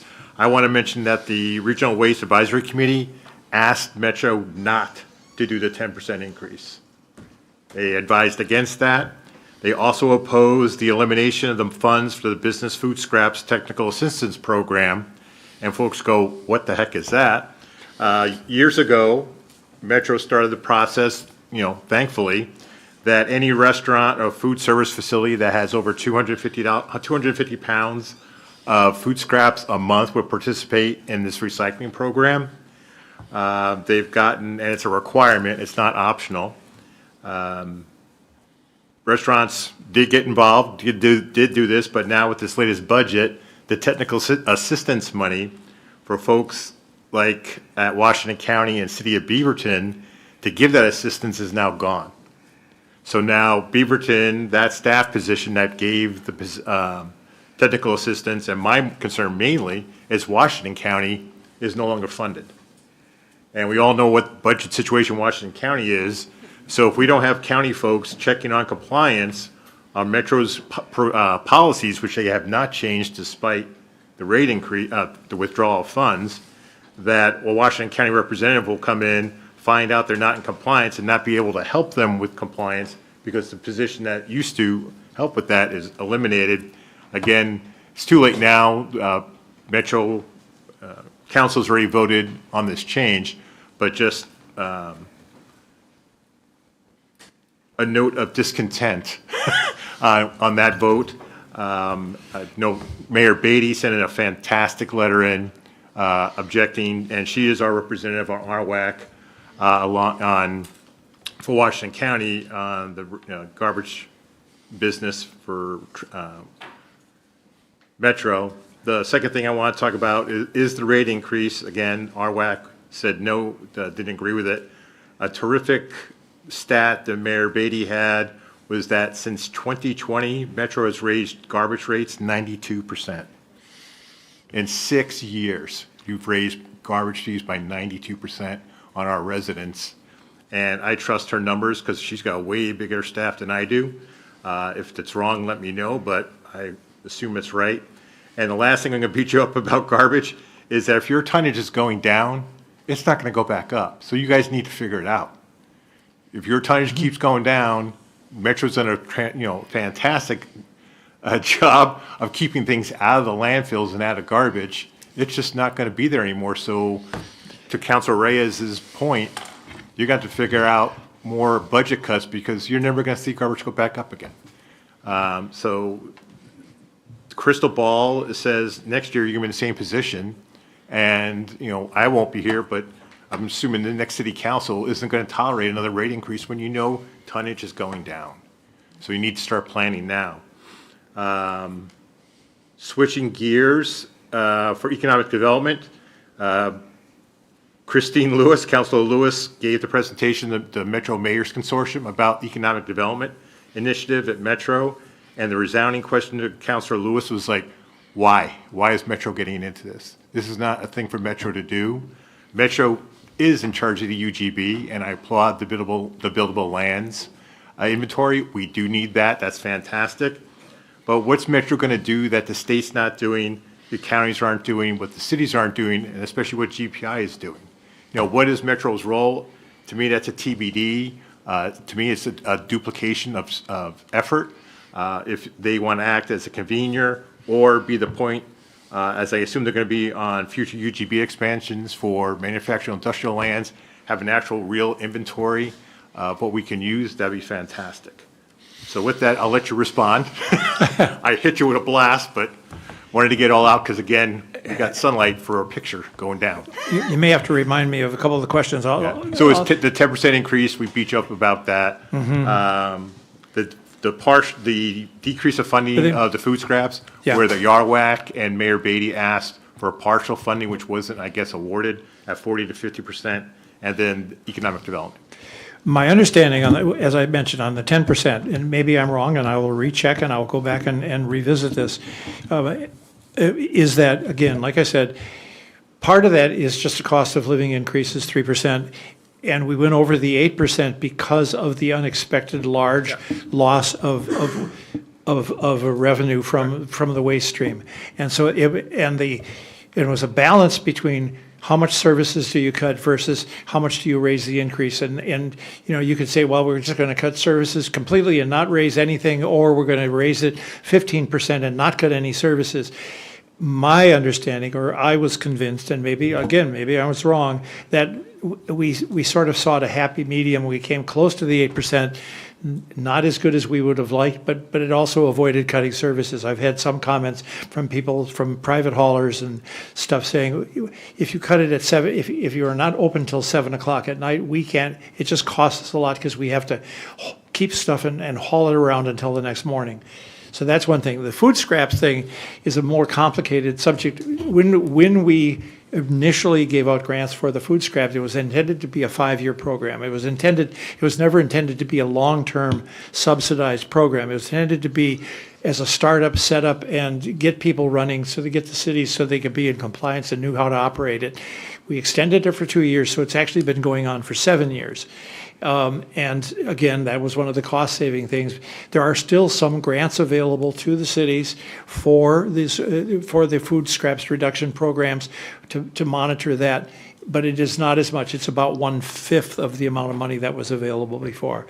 So regrettably, but again, this is one of those things that was not intended to be a long-term Metro-run program. It was meant to be a city-run program, and all I can say is you have to argue with the county to be reasonable about their reviews, and they're facing some more problems. My guess is they won't be doing as much checking. Right. I think they'll be doing the checking. It's the technical assistance is what's going to hurt. And then your last, was there another question? Economic development. Why are you getting into the business? Economic development. Well, we were requested, economic development, during the expansion of the Sherwood boundary area, there was a lot of discussion about the fact that we really didn't know how many parcels of the larger sizes were available and what their land readiness was. And we heard a lot of discussion, particularly input from WEA, West Side Economic Alliance, and we took that to heart and said, all right, we can do that. That's our data. We can do that, and it's something that's going to be helpful. And maybe it'll identify gaps in the 100 to 200 acre range, or maybe it'll identify gaps in the 40 acre range. I don't know. But you're right, we do not have a direct role in general economic development.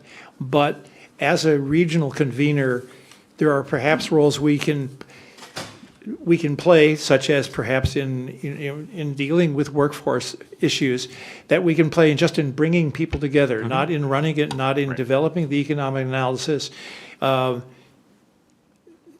that we can just help coordinate so that everybody in the region, all the cities, there are small cities and big cities, some of them have, different industrial bases, to give them all the sort of the same heads up so that they can all be playing at the same level. So right now, we have some cities that seem to be a little bit more advantaged than other cities. And I think that we need to be thinking about, because the point of fact is some cities, and I won't name cities, develop a lot of residential land, but the residential land doesn't exactly pay for all the services that they need to provide. But these people commute to other cities which have the land.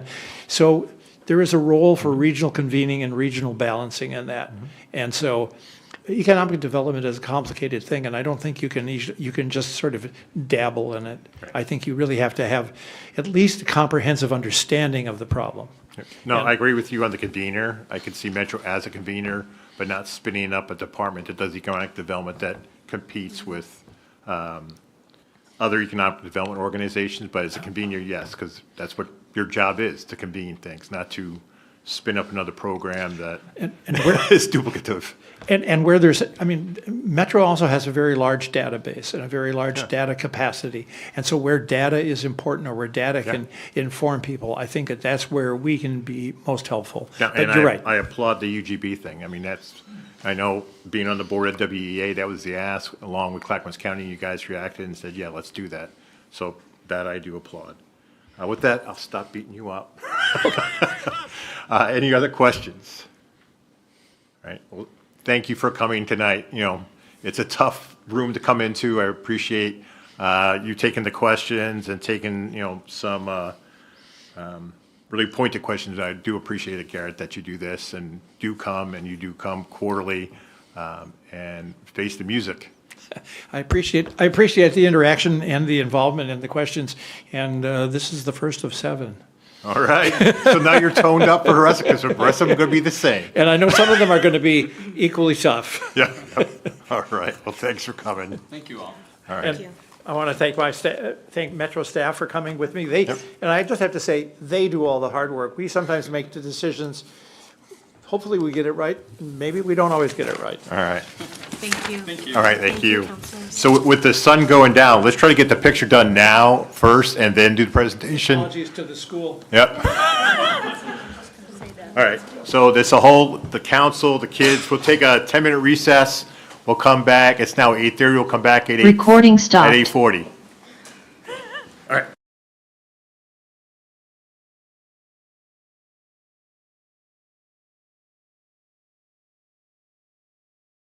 Recess is now over for our photo op with the in-pipe. And these are the Tualatin High School students that helped do the landscaping around the in-pipe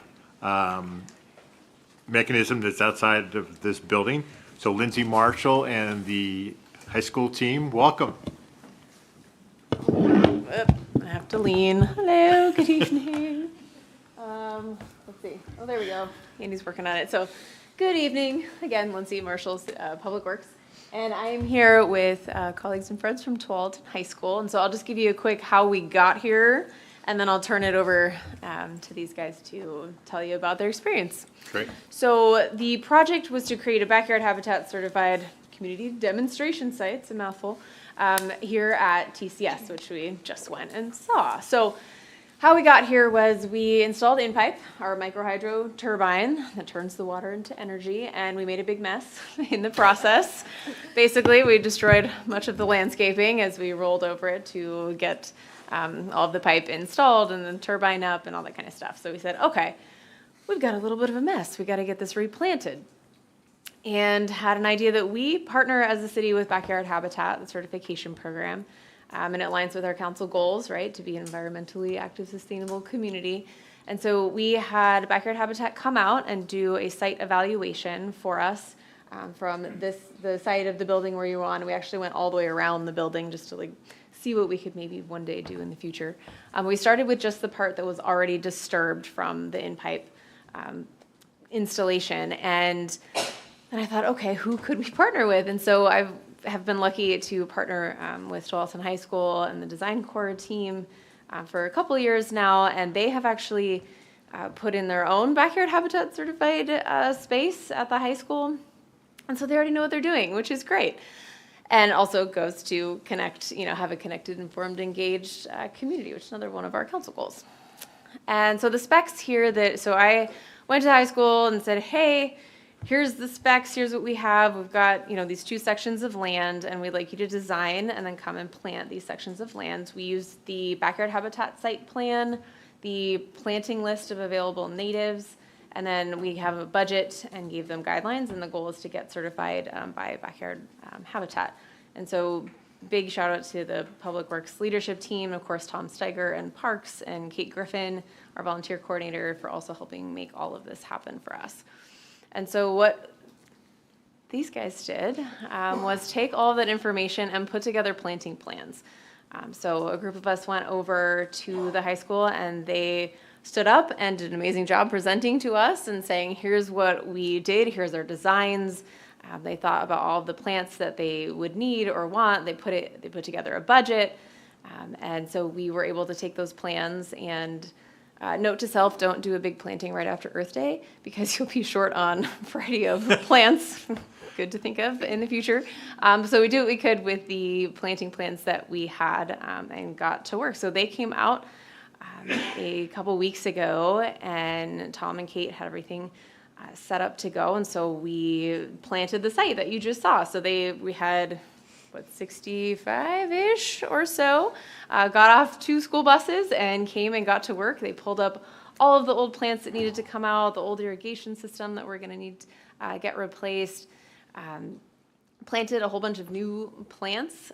You can see the logs in here. That was from all of their planting plans, had like nurse logs to increase insects and pollinators, that kind of thing.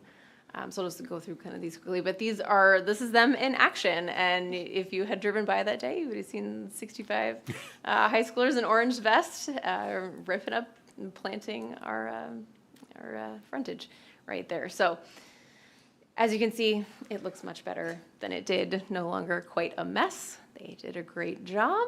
And there's a group photo there at the end and our backyard habitat in restoration sign. So I am going to let these guys introduce themselves and then tell you about the project and their experience.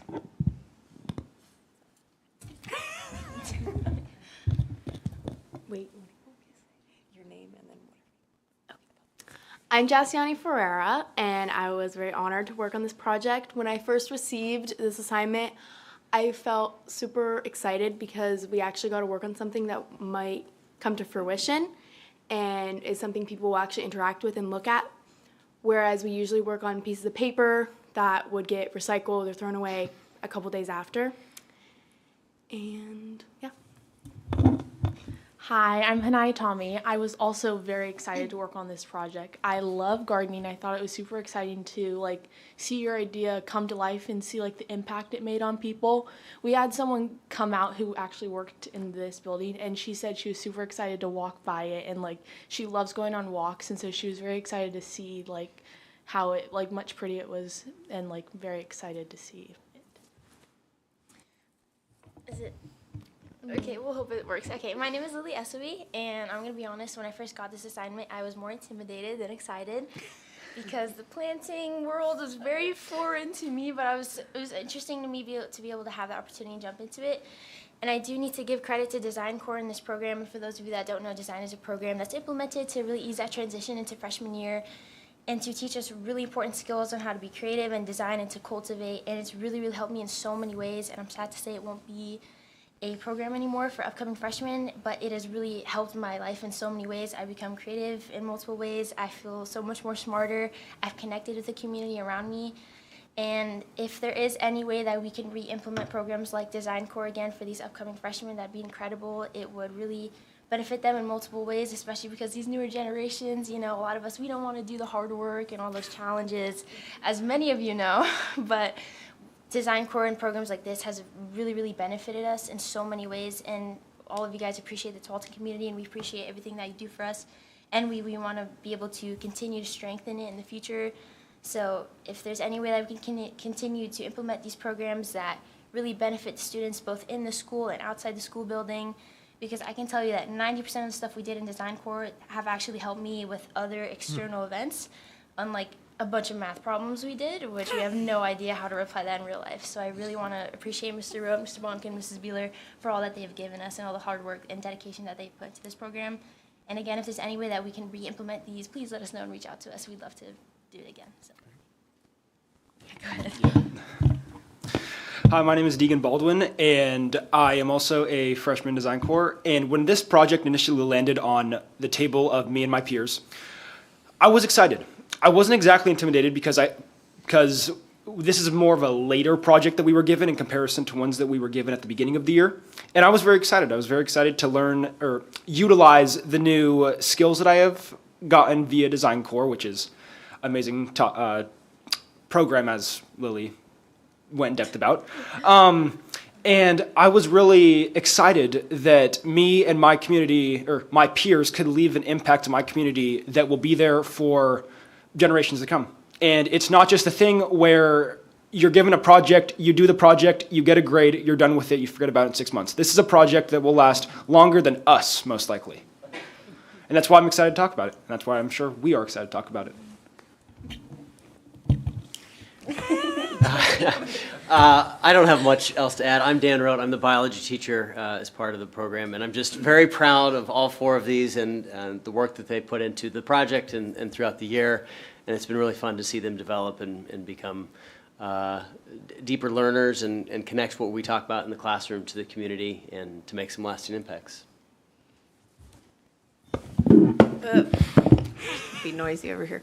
And I was just wondering if you all could just let council know a little bit about your design process, right? You got the plant list, you got the budget, you said here's the bare dirt, and kind of how you thought about designing what you designed. Well, we were set up for success because our teachers are so good, amazing, and we had a lot of resources we could look at. The most helpful for me was this booklet in Mr. Rote's room, and it told us all the plants and if they were like hardy and what they needed to survive and what they were good for.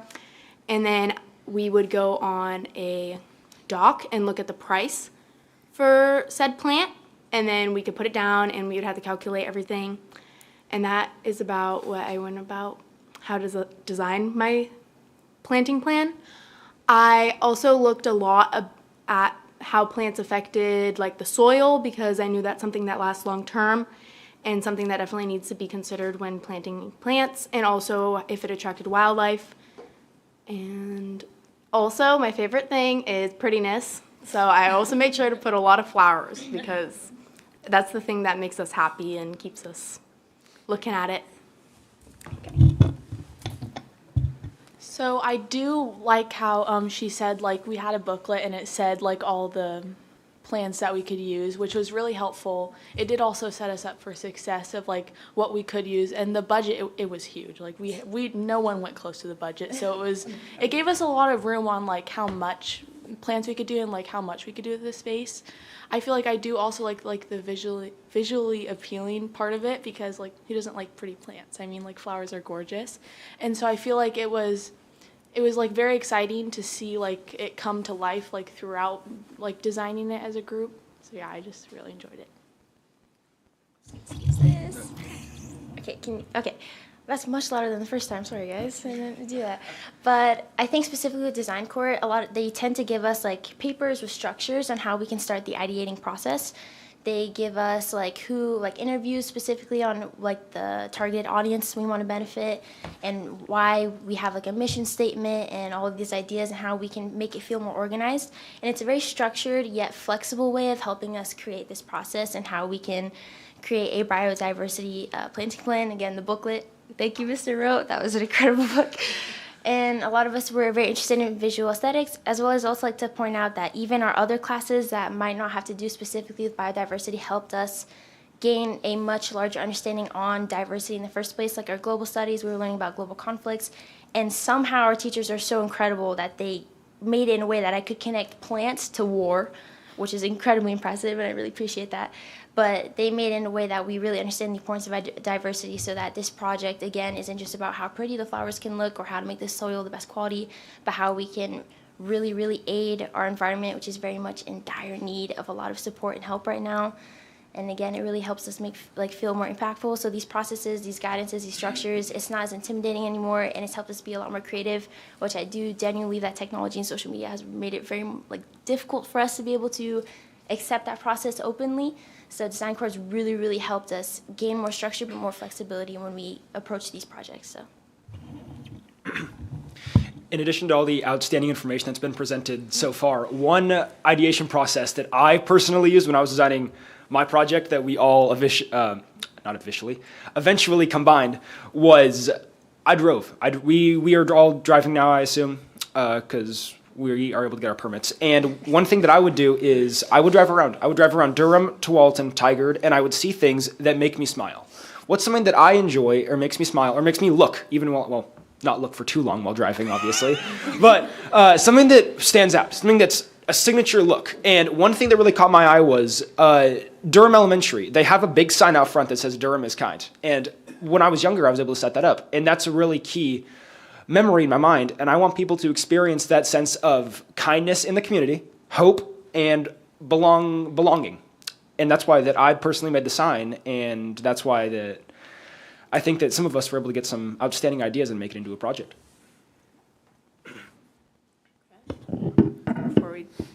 Before we turn it over, I just want to say thank you to all of you for taking on this project. And it really does go to show what Councilor Rosenthal was talking about. Tualatin values environment and beauty and sustainability and all that kind of stuff. And that's what this kind of project does for us. So thank you. And me. All right. Questions or comments for the students? Council President Pratt. Well, first I want to know, did you learn, I know some of you, it sounds like, knew how to plant a plant, but did you get instructions on how to plant properly? Because it looks like you did, right? I had no idea how to do half the stuff. I'm going to be honest. It was a very hands-on experience, and I learned so much just from planting. And I learned that you're not supposed to, what is it called, the rake? Like, you're not supposed to put it facing up because someone could step on it. I didn't know that. So I learned that, thank goodness. But I did learn a lot of hands-on experiences, which was a great experience for me. Yeah. So. Well, I just want to thank you so much. I mean, you probably put in a lot more creativity than this group could have done. And I hope, like, when you're the ripe old age of 30, you go by there and see how beautiful and mature that is. Thank you. I was just gonna agree with Lily. It was a lot of hands-on, but before we had previous planting experiences, because we have a park at the high school that we are working on, and so our teachers were very good about teaching us safety rules and how to do it for the plants and keep them healthy and good. In addition, for me personally, I do landscaping a little bit during summers for work here and there, and it felt good that I knew some of the things to do and not to do, and it was a bit of a leadership role that I was having to endeavor was to help people not do the things that would effectively destroy the plants or themselves or others. So it was just really interesting to, well, I'm not going to say a know-it-all, but know certain things to help as a community. Councilor Brooks. Thank you all for your creativity, energy, enthusiasm, cool ideas. I am super excited both about the MPI project, which I hope you guys learned about as well, and the backyard habitat planting that you're doing. I had one easy question first, like how long did it take for you to do your picture with all the students? I can talk about this one for days. Well, I did the paper that was shown on the slide, and so as Mr. wrote, my rough draft was way too detailed for the first try, and we did get a lot of inspiration on how to do it. But obviously, there's a lot of miscommunication with my group, so certain papers did take a little bit longer than others. But other than that, we had a lot of time for it, and they gave us a lot of instructions and guidance for the process, even though it might seem a little bit intimidating at first. But they gave us regular papers and then large papers for the prototype. And then, of course, we had Lindsay and a bunch of experts come in, and it was super cool to learn about their perspective and their teachings. So the process felt a lot less intimidating, but communication is key, guys. So let's communicate our great choices. Yeah, you guys all seem like you're good communicators, and hopefully you'll come and see. I'm curious if there's going to be any kind of opening for your park planting when it's done, and maybe consider inviting some city councilors to your opening. And the other question I had was really for the teacher. It sounds like a really killer program. It is, yeah. And people sound really distraught about it going away. So I'm just curious, like, is it a thing that grants and things like that could help make happen, or is it? I am not privy to all of the background information that went into making the decision. It was made by our administration, I believe primarily to constraints with the schedule. But that's about all that I was informed. This is the 4th year of the program.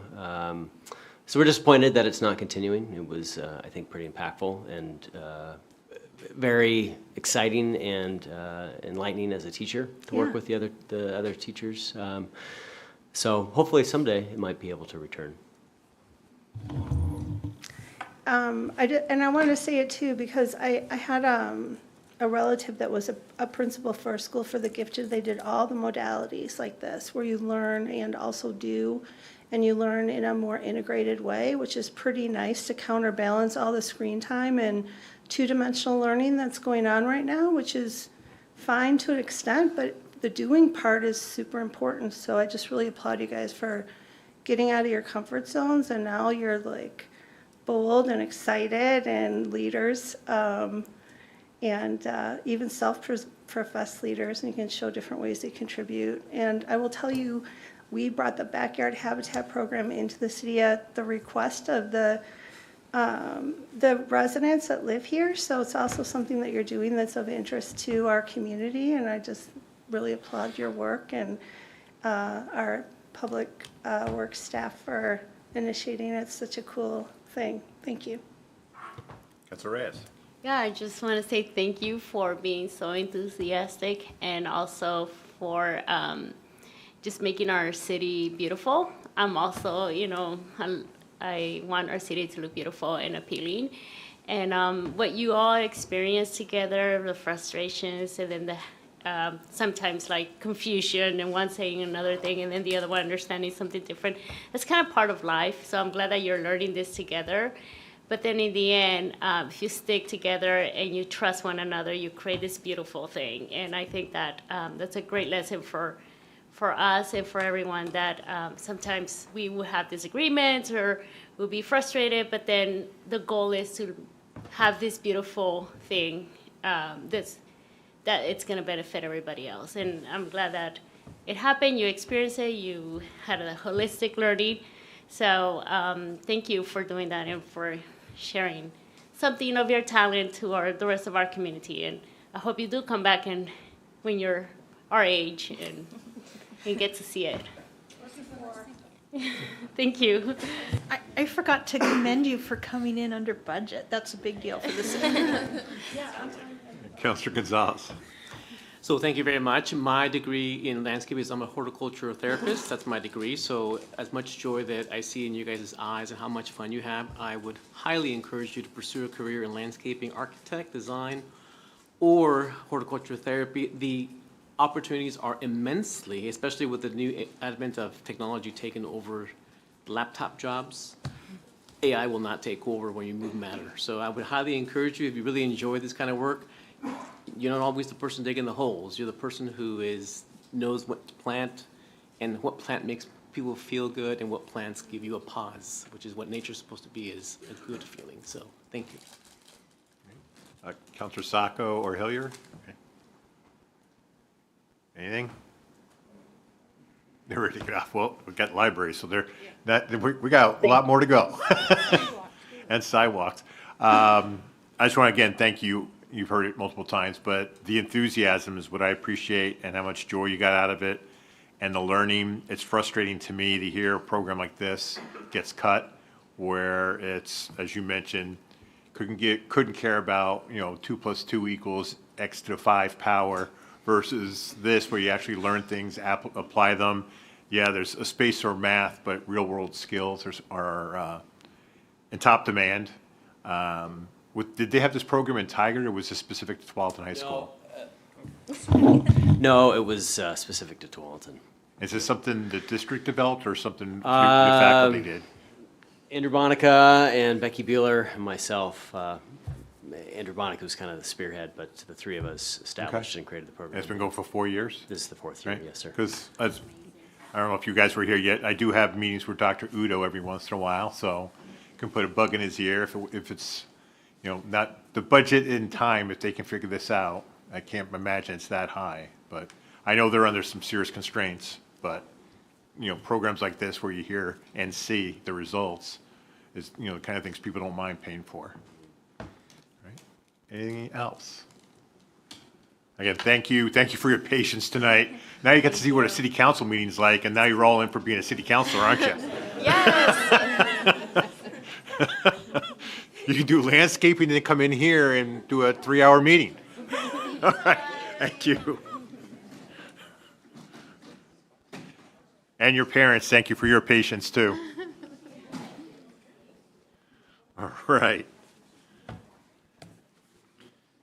Let's see.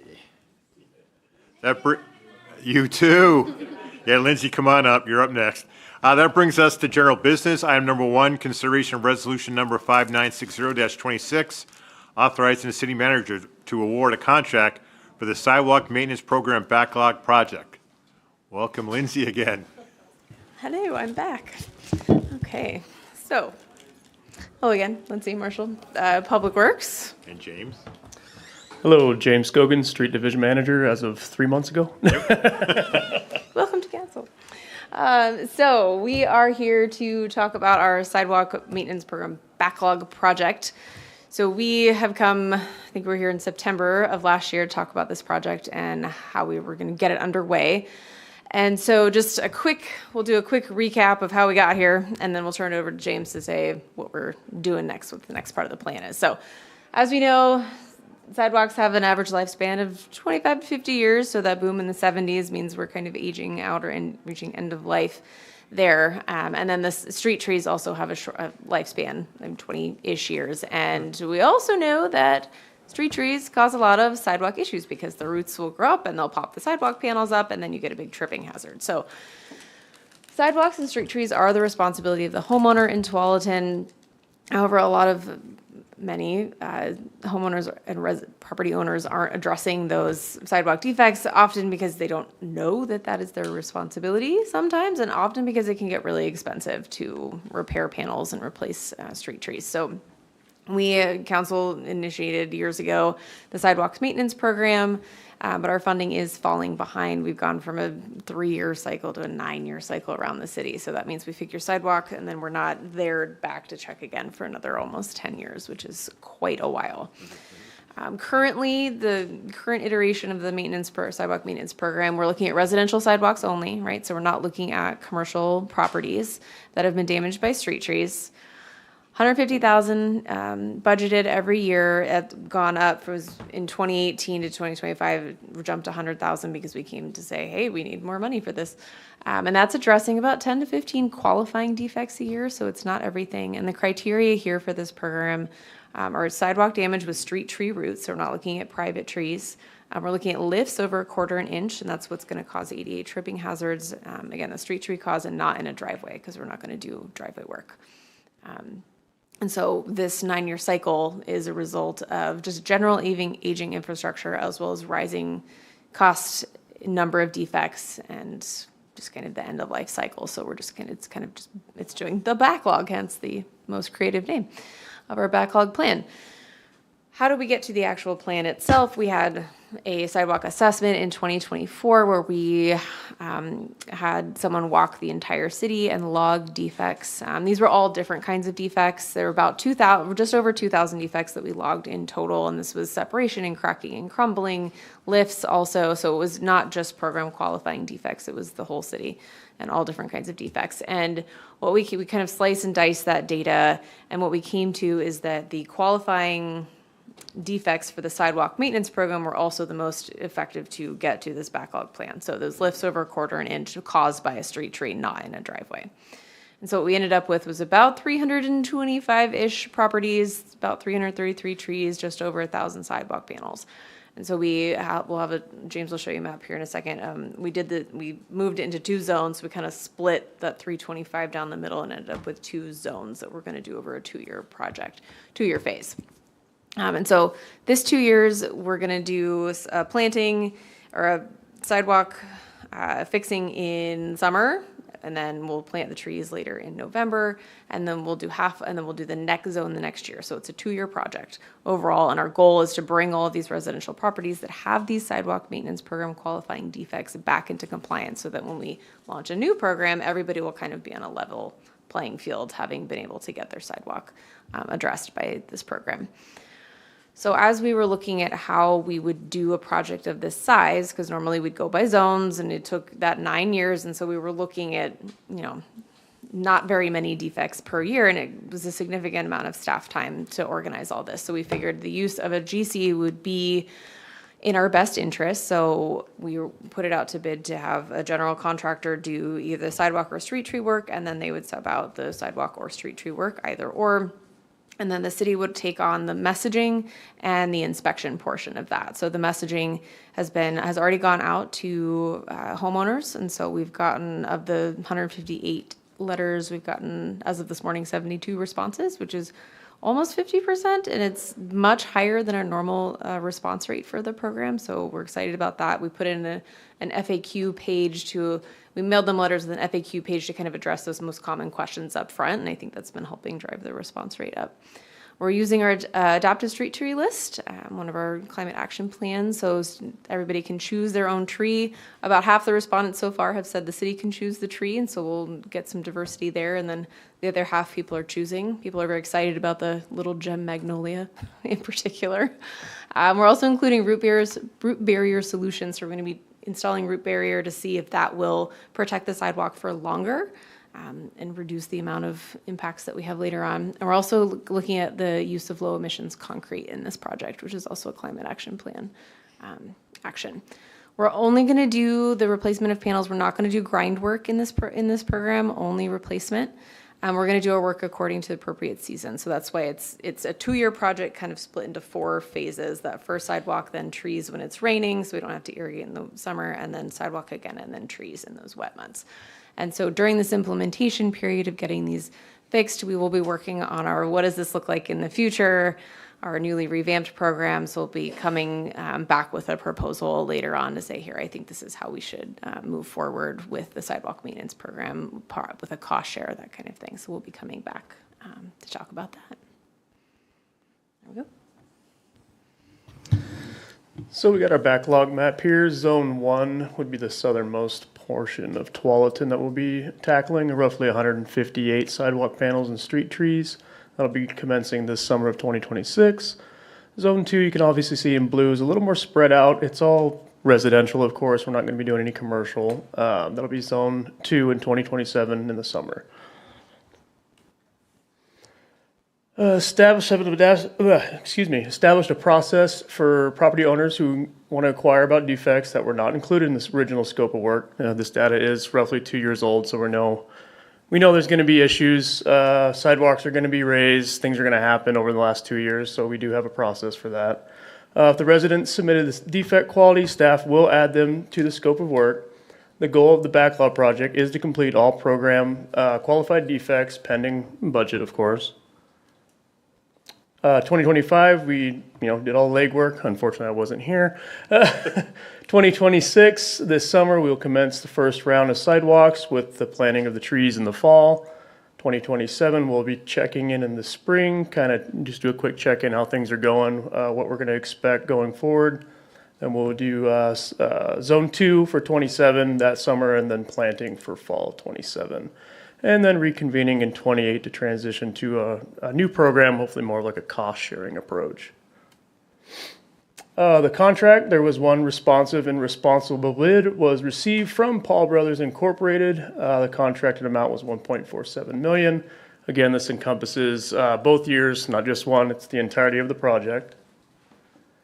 The next steps, by the end of 2027, bring all the residential properties within the sidewalk maintenance program qualifying defects into compliance before moving to a cost share model in 2028. Resolution to authorize the city and council to award the contract for the sidewalk maintenance program backlog to Paul Brothers Incorporated. And then we will return in spring 2027 to discuss the updated program and how everything has been going. And that's it. And I'll answer questions the best of my abilities. Again, it's still new to me here, so bear with me. All right. Questions for James and or Lindsay? Councilor Gonzalez. So I have probably 4 questions, okay? Sure. So the first question is, you said you give the homeowners a choice of trees. To my understanding, there hasn't been a choice tree selected that the city has approved. Has the tree selections been selected, and what does that look like? Because I was under the impression that we were still developing that. And if we're already giving homeowners tree choices, what trees are those? Those are being off the adaptive tree list that was developed by Parks, and I'm pretty sure it was brought to council and approved. And so it's a list of the, I would say 40-ish trees that are within the 3.5 to 5.5 planter strip width. So those, when they get the form to respond to say, yes, I want to participate in that form, they're given that full list. 40, there's I homeowners think, given 40. I think that's about how many there are in that size range list. And so we put all of those trees in that list, and they were able to choose from those. So just for clarity, I wasn't under the impression that we were going to give 40 choices. I thought it was going to be 4 or 5, thereabouts. That is a lot of choices. Okay, that's fine. So the tree that you're saying that people will, just based on what you said, that the tree that is popular is the little magnolia tree. Is that correct? And so in just looking at the little magnolia tree, I'm familiar with that tree. The goal is to create less labor, less time. Okay. So these trees grow 15 feet tall, and I hate to get into the weeds, but this is just because you mentioned the tree name species. These trees grow wide as they're growing up. Okay. So that means they got to be sheared off the sidewalk. So that would be the wrong tree in my professional experience, okay? So I don't understand why we have so many tree choices. In any designing firm will probably give you 2, 3 3 to 4 options where we're kind of steering the outcome. Less intrusive, less invasive, less labor, less this. Just a list of 40 is just a lot for people who don't know what they're looking at. They're going to Google it. They're going to see how pretty it is, and the pretty trees are more costly, more high maintenance. Okay, so I don't understand that rollout, and I wasn't aware it was going to be rolled out in that way. Since we already have an RFP out there for trees and sidewalks, there's an average cost that you can. What is the average cost of a tree removal, and what is the average cost of a 4-foot sidewalk panel? That I couldn't honestly answer to you. So I don't have the answer Could to you that. get back to me on? I would, yeah, absolutely. Because in my mind, I know what an average cost of a tree from Right. one that's 40 feet tall to one that's 18 feet tall. Yeah. Which was what we're dealing with. Wide range. And yeah. I would know, based on my expert in this field, I can say, I know the cost. Right. So I would like to know what that average cost is, not the exact Okay. average. And also the average cost of a 4-foot concrete panel. 4-foot panel, okay. Now, it's not up to me to decide, but Right. I just want to get that number in my head. Absolutely. Because there's a budget in place. And based on 150 homes that we have, we're going to hit, In zone 158 in zone 1, yes. then we should have a cost, roughly. Right. And I would say a cost would be about $2,000, about $1,700, $1,400. I would say probably about $2,200 to remove a tree. Right. It's 4 foot tall, this caliber, and with a 4-foot panel. I'm thinking 2 panels per tree, roughly thereabouts. Right. I'm curious what that cost would be, just because we Okay. have a number, we have tree costs, and we have sidewalk panel costs. Yes, we can provide that. We have Please, it in absolutely. the cost sheet, and we also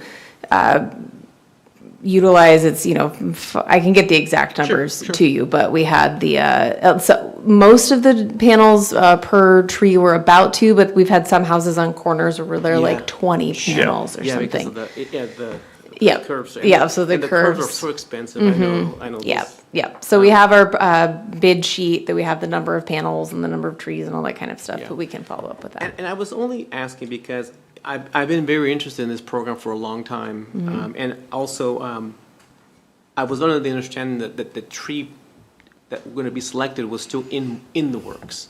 But you're telling me here today that that tree has been finalized. When I asked just announced and some time ago, they were still working through it, looking at sister cities and see what they got going on and so on and so forth. I had not seen the finished product, so I'm very curious what that looks like. So, Yeah. thank you, thank you. Yep. Other questions? Can we see the two other counselors, please? And then Counselor Reyes, while. Yeah, you say you received 78 responses? already? 72 as of this 72. morning, yep. And what are their, can you share some of their comments about this? Yeah, so so the form asked them, like, we sent them a letter with their defect number and all those things, so they submit all their information, and there's a space for questions and comments.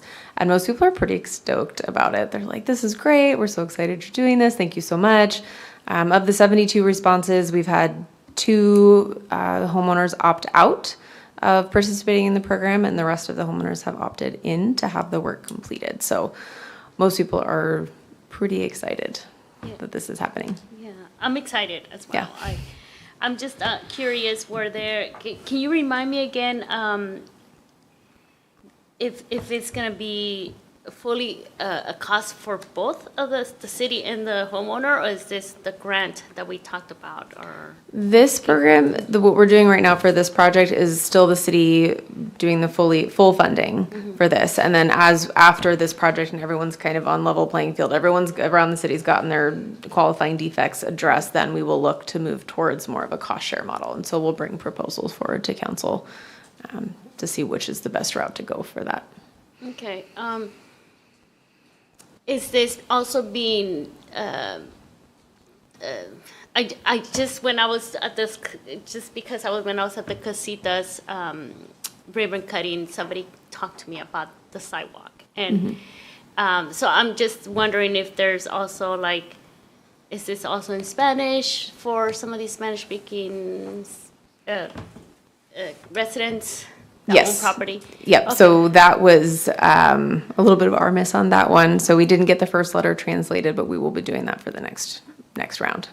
Okay. And specifically to Las Casitas, we had the CDBG, the Community Development Block Grant project, I believe it was 2 years ago now, that did the sidewalks in that neighborhood specifically. Yeah, while I was there at the ribbon cutting, one of the homeowners told me that there was even, one of the sidewalks had like sometimes they'll run water through there and they can hear the water, can actually see water run through the sidewalk, and I don't know if that's a city thing or is that their home. I'm sure like they would see it in their bill if it was their home. It's just, he seemed like there was there's some work that, and I did give them my card and ask them to contact me if they have any problems, but I'm gonna reach out to them and see if they. If you couldn't have them reach out to me, we did the final Yeah. punch list walkthrough with Abby not too long ago with that and didn't find any qualifying defects from the punch list side. But if there's an issue like that, please bring it to my attention and we can go out Yeah, there they and were, look. okay, I'll do that. Thank Perfect. you. Thank you so much. Counselor Hillier or Sacco? Any questions? All right.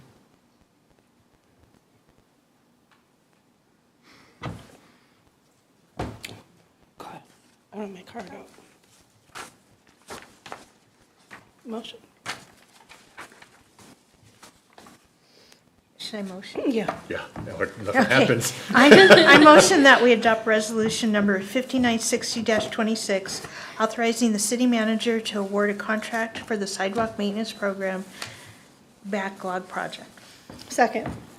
I have a motion and a second to adopt resolution number 5960-26, authorize the city manager to award a contract for a sidewalk maintenance program backlog project. Any discussions on those motions?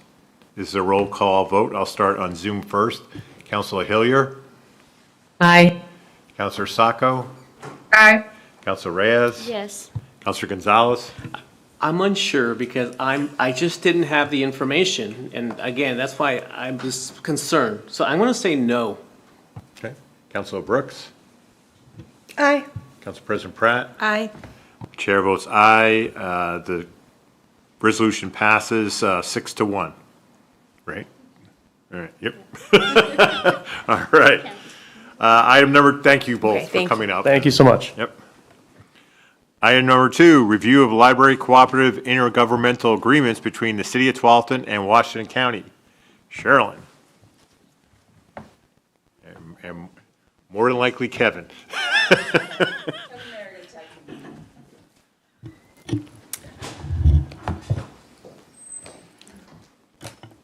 Thank you, Mayor Bubenick and members of the City Council. So, let's see, I got to get myself set up here.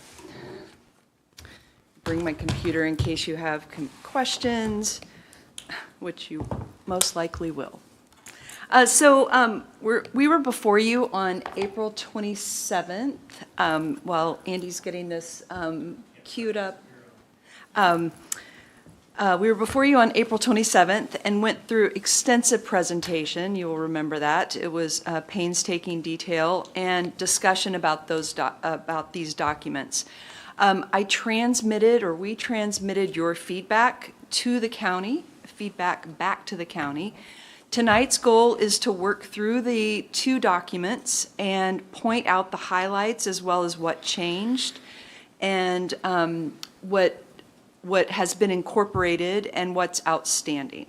So we're going to start with the cooperative governance agreement, and then we'll move to the operating agreement. So the governance agreement, if you'll recall, is the perpetual agreement. So this is the one that's been in place since 2006 and has had very limited changes, no substantive changes except for adding North Plains and Aloha. So there's been a lot of detail added in this document. Oh, I need the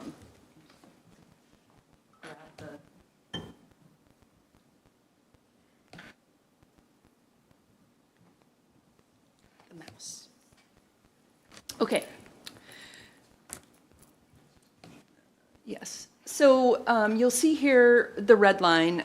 So we pointed out several technicalities that were changed. This happens to be one that Kevin pointed out, so that was modified.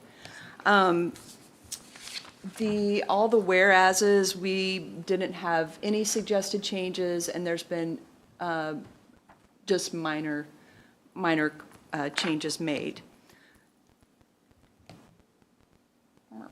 The definition sections, we didn't have any comments or suggestions on the definitions.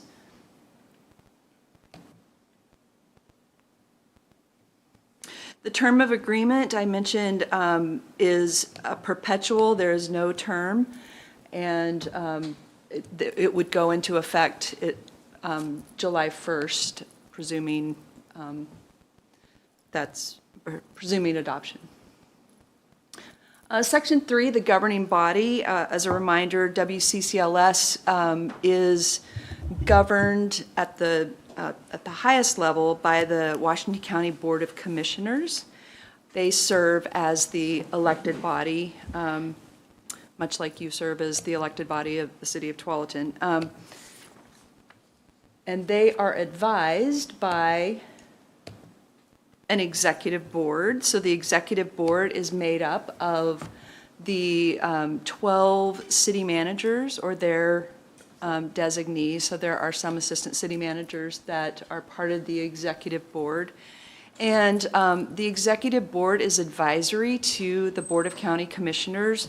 For instance, very much like we here in Tualatin present a budget to you, and then you ask questions about it, and then ultimately adopt the budget.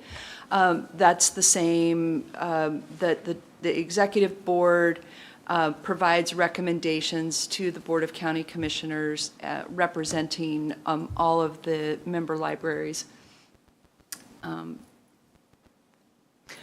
Under the non-voting members, we asked for some clarification of the non-voting members and whether their participation counted and like how it worked. And so there was some modifications about the non-voting members that they do not count towards the quorum, and they can participate in the discussion, but they're non-voting. The role of the executive board is outlined as we talked about on April 27th. None of this was fully detailed in the existing agreement, so all of this is additional detail to hold ourselves accountable. So the responsibilities of the exec board are strategic leadership, oversight, and accountability for the cooperative. And then there's a number of 3 responsibilities under that. And then 4.5.2 states that we're liaisons to the local organizations and the governing bodies. And then we're advisory to the Board of County Commissioners, the county administrator, and the WCCLS manager. And then there's some detail under that. Schedule of meetings is outlined in the governance agreement. Election of officers is also quorum. Voting, so in the original agreement that we brought before you on April 27th, it basically said that if a member couldn't attend, they could vote, they could send their proxy vote. And we didn't suggest this change, but we do support it. So you need to be in person to be there in order to vote. Section 5 is the library leadership group. This is the former policy group, it was called. The membership is 12 voting members representing the libraries, the librarians. This is most often the librarians or their designee. There's also a non-voting section in here that was modified like the executive board. Role of the library leadership group, again, this is not adequately detailed in the current IGA, and we are supportive of how this is detailed, the responsibility of the library leadership group. And nothing was modified or suggested to be modified. Again, it goes through schedule of meetings, election of officers, quorum, and voting. I didn't point out on the exec board, but it is the same on the library leadership group, is 1 vote per member, not a weighted vote. We talked about that. Then section 6 is the WCCLS role, and that is the department of the county. And so the role of WCCLS, the responsibility of WCCLS. One modification that we suggested and they made is acquiring and maintaining the physical sites and equipment. We suggested to add county-operated physical sites, so that it is very clear that that's their responsibility for county-operated sites, not our site. Right.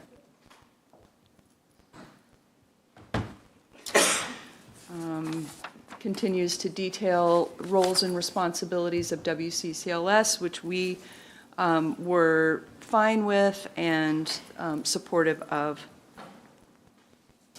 Section 7 is collective decision-making and defines collective decisions as actions or recommendations that materially affect the cooperative governance, funding, and services, which we are supportive of that definition. And then in paragraph 2, collective decisions shall be made using the governance structure established in this agreement, which we're also supportive of.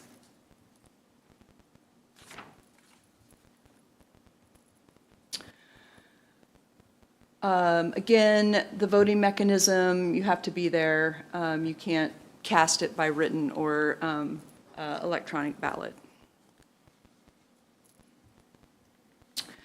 Down to termination. So the termination in the governance agreement, we are fine with this language. It basically says that if a member ceases to be a member, it's terminated for that member, or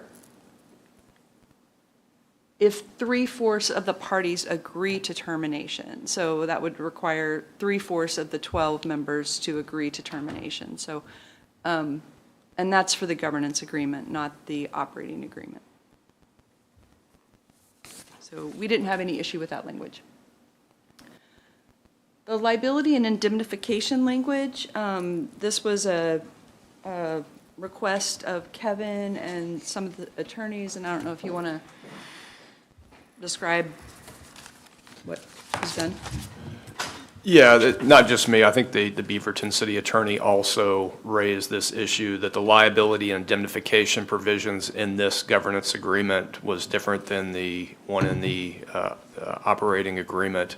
We were looking for some uniformity, and I'm satisfied with Section 13 of this agreement. It is consistent with what we normally see in indemnification agreements that we have in IGAs throughout our dealings with other governmental entities. And in the other agreement, that indemnification clause is much like this one, and it protects a contractor that they're going to be liable for their negligent omissions or actions, and that's kind of what we're looking for.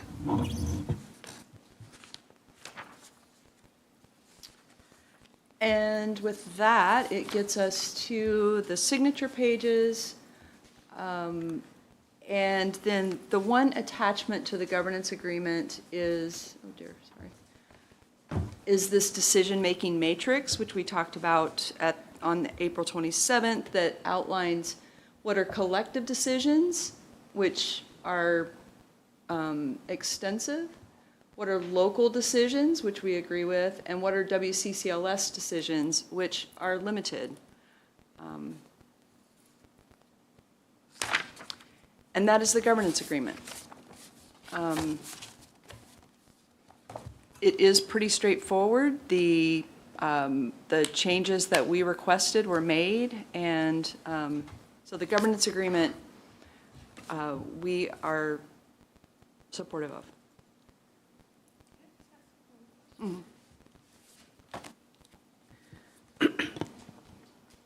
This isn't, I'm just looking for clarification on this question.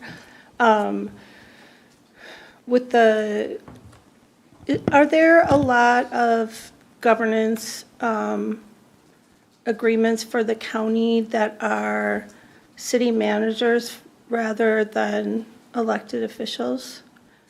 It just seems to me like all the ones that I've been on have been elected officials, but that doesn't mean that I know all the bodies under operation in the county. I don't know of any others, but this is pretty unique. Shirley, there may be one, I know that in Bates's shop, there's the broadband information- user group. Yeah, the broadband user group. I The don't know. bug. That had a similar structure for what you're talking about. Yes, that's all staff as well, for the county infrastructure that, for our broadband, our Okay. internet. Yeah, that's the only thing that feels kind of weird to me is, it's interesting to me to see a governing body that excludes the electeds from the cities, and it's just a different kind of transparency that electeds have. So it just is curious to me, that's all. And I don't know what other people think about it, but it just struck me as different than, it's like the old game, like, which one of these things doesn't belong? So it just like sticks out. So, and I don't know how comfortable city managers, I think there's an efficiency piece, but I also think, I don't know how comfortable city managers are standing up to like electeds that are county electeds I don't know, it just seems like an interesting position for city managers to be in. That's all. And I'm not saying anything against city managers, by the way. It just seems weird to me for governance. Yeah? Okay. That was, do to your point, that was brought up during the levy discussion that, yeah, that several mayors asked the same question, why there's no electeds. There was no answer. Yeah. That is a good point, though. I mean, I didn't think about it, but thanks for bringing that up, because then it is a good point that we're not having any actual elected officials within these meetings, so it's interesting. See, the one thing that bothers me too around the whole conversation, the level of upset that people have that are involved with the library right now, it's just, there was like, I can't see the community outreach that was done. And then, you know, if there's an elected person, you have the responsibility to get back to people in your community in a kind of different way. Like, you just don't get voted back in, right? So that's just curious to me as we're talking about it. I just don't understand it. It's, yeah. And that just seemed like a weak spot to start with. So it just seems weird.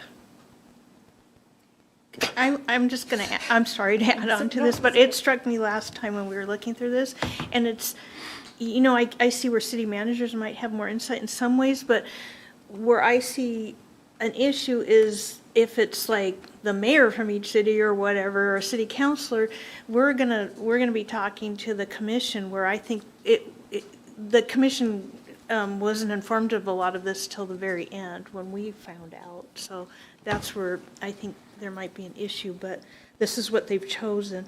On the responsibilities, so it's like the WCCLS does the budgeting and resource allocation, but the methodology looks like the whole group. So What's that do you have a section? It's the decision-making matrix. Oh, uh-huh. Yeah. So it says WCCL's decisions, but then the collective decisions are the funding allocation methodology adjustments. I'm just wondering, like, how much the WCCLS has in allocating those funds. Like, you have a matrix. Do they have to follow that matrix, or do they have, like, some flexibility to, you know, like say, okay, we follow this matrix, but then we have this extra amount. Are they allowed to allocate monies to different, you know, do they, how much decision-making ability do they have for how the funds get allocated to each city? Or They don't have any, so okay. The WCCLS decision, so where it says their WCCLS budgeting and resource allocation, that is for the department budget. Okay. Not the Oh, allocation gotcha. to Okay, cities got it. or Thank member you. libraries, yeah. And then my other question is just to Kevin is, I know there were things done by the WCCLS manager, like just including certain cities in discussions, and that's not how this is outlined. This is outlined very well from what I can see, but if that's not, if this isn't followed, what recourse do people have to say it's wrong and, you know, change that? Well, I think it is. I agree with you. I think it's clearly laid out I know that was an issue maybe raised in the past. And both of these agreements, they have a collaborative process that we can utilize if we believe that the agreements, one or more of the agreements have been violated in some form or fashion. And I do believe we have authority. Either we can do it the collaborative way or the non-collaborative way if we need to have a legal solution, which I don't believe will be possible for what you're talking about, to remedy that and ensure that the terms of this agreement is followed as written. Okay, thank you. So 6.1, the last sentence, and I can't find the fine feature, my Acrobat here on the web. The definition of what the WCCLS manager does, as going to what Council Pratt was just asking, this is the only sentence I see here that describes her role, or I shouldn't say her, here, his role is this one sentence. And to Council President Pratt's point, you know, I see nothing here about providing policy guidance, nothing. That person is just to provide, is a liaison, and that's it, not to push policies or ideas upon member libraries, given what's happened in the past. Am I correct? Those are my words, push and stuff, sorry. Based on input that we've been given. Yes.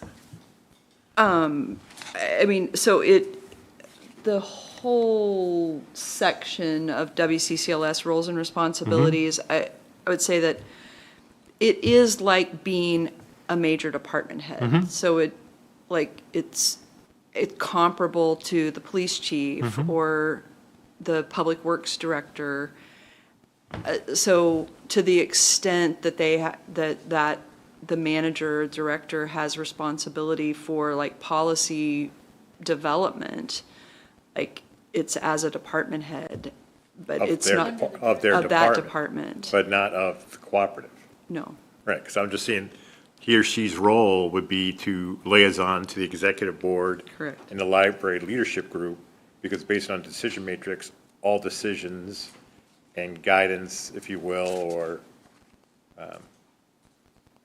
advice would come from those two groups through her to the board. Correct. Which I stop saying her, to that position. It's a her. So that, No.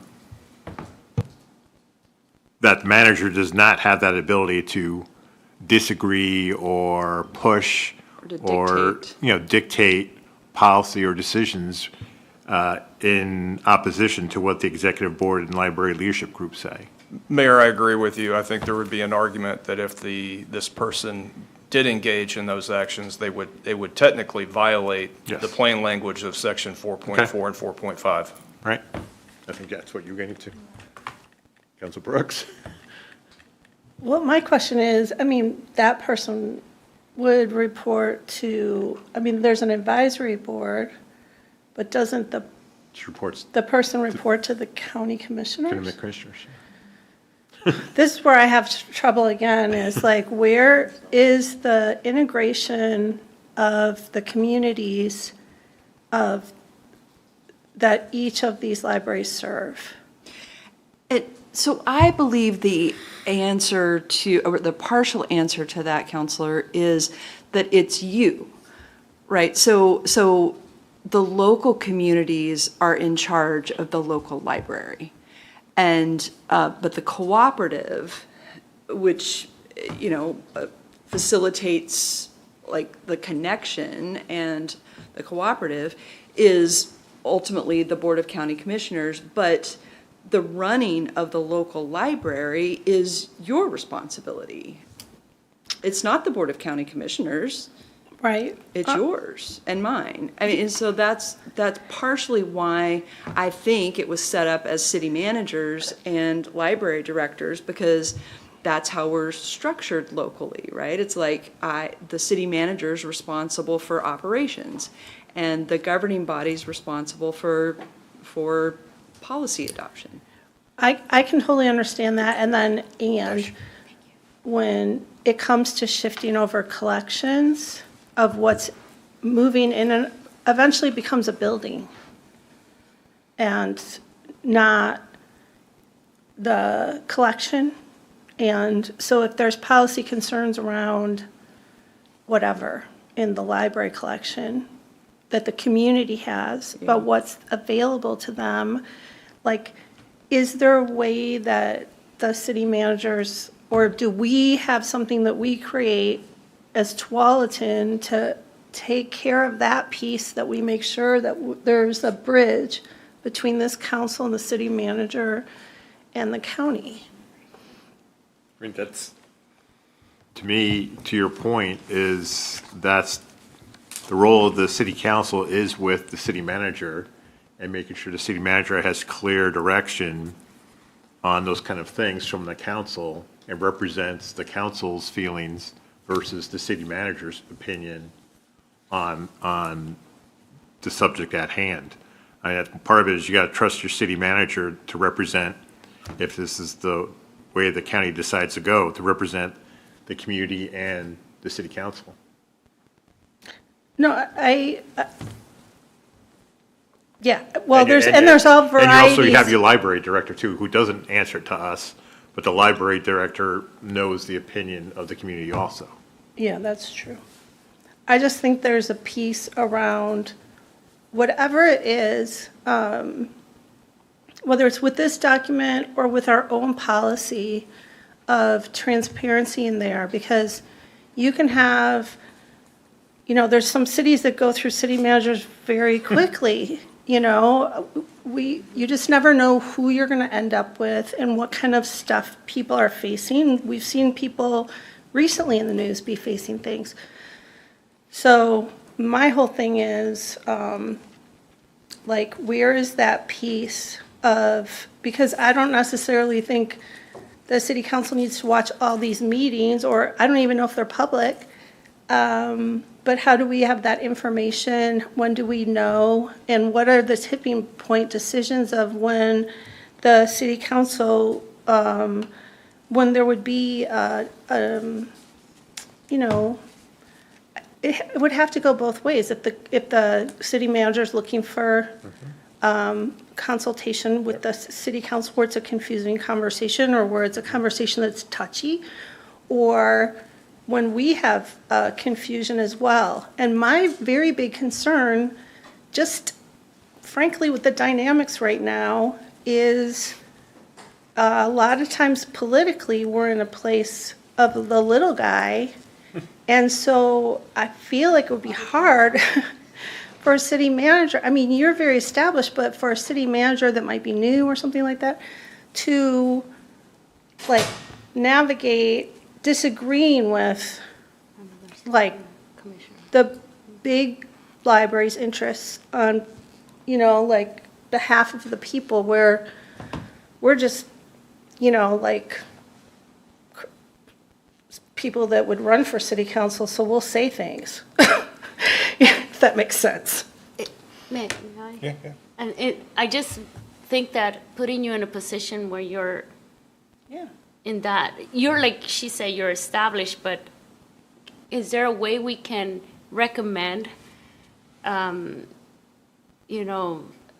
also in addition to you, I know the director of library directors in it, but I still feel like the responsibility should be on like a city councilor or like another responsibility. So it could be you and a city councilor, sure. Because of, like she said, we can be voted out if we're not doing, and these are tax dollars that we're raising from the community. So I feel like there's gotta be someone that is responsible to the community that is not in a position where their job relies on trying to not please the commission, but if you don't know any, like she said, if you're new, then you're not gonna know what to recommend or advise to commissioners that are making decisions.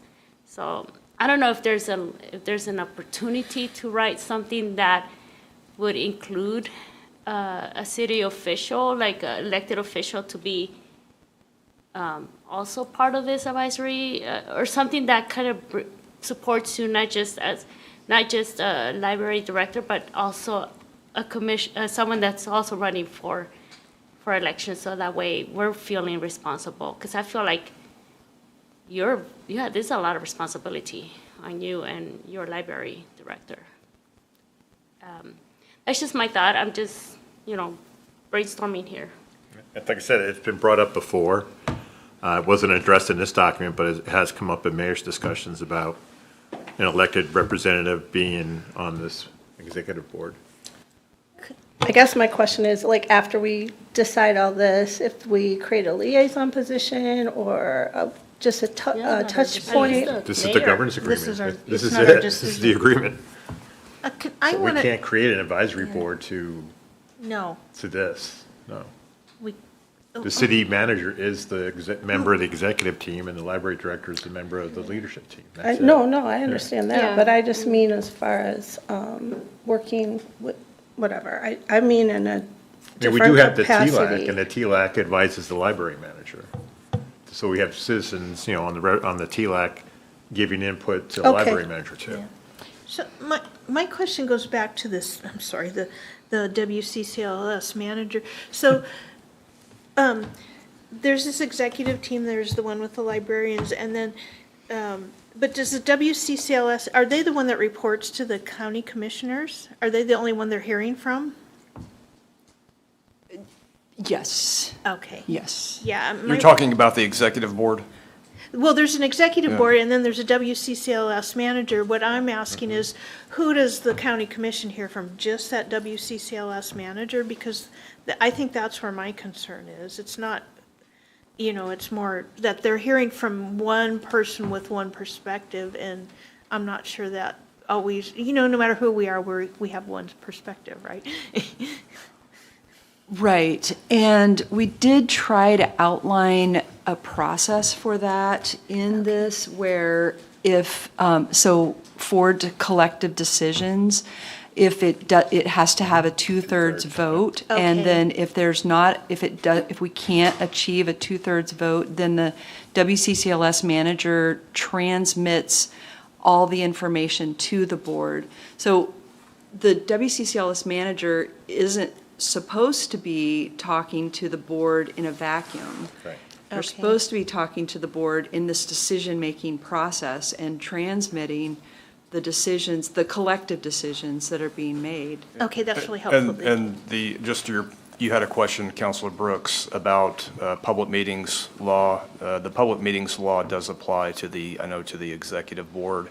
And if you look at the last couple sentences of section 4.4, the role of the executive board, very clear. It advises and makes recommendations to the Board of County Commissioners, the county administrator, and the manager on issues pertaining to cooperative-wide funding, governance, and service delivery.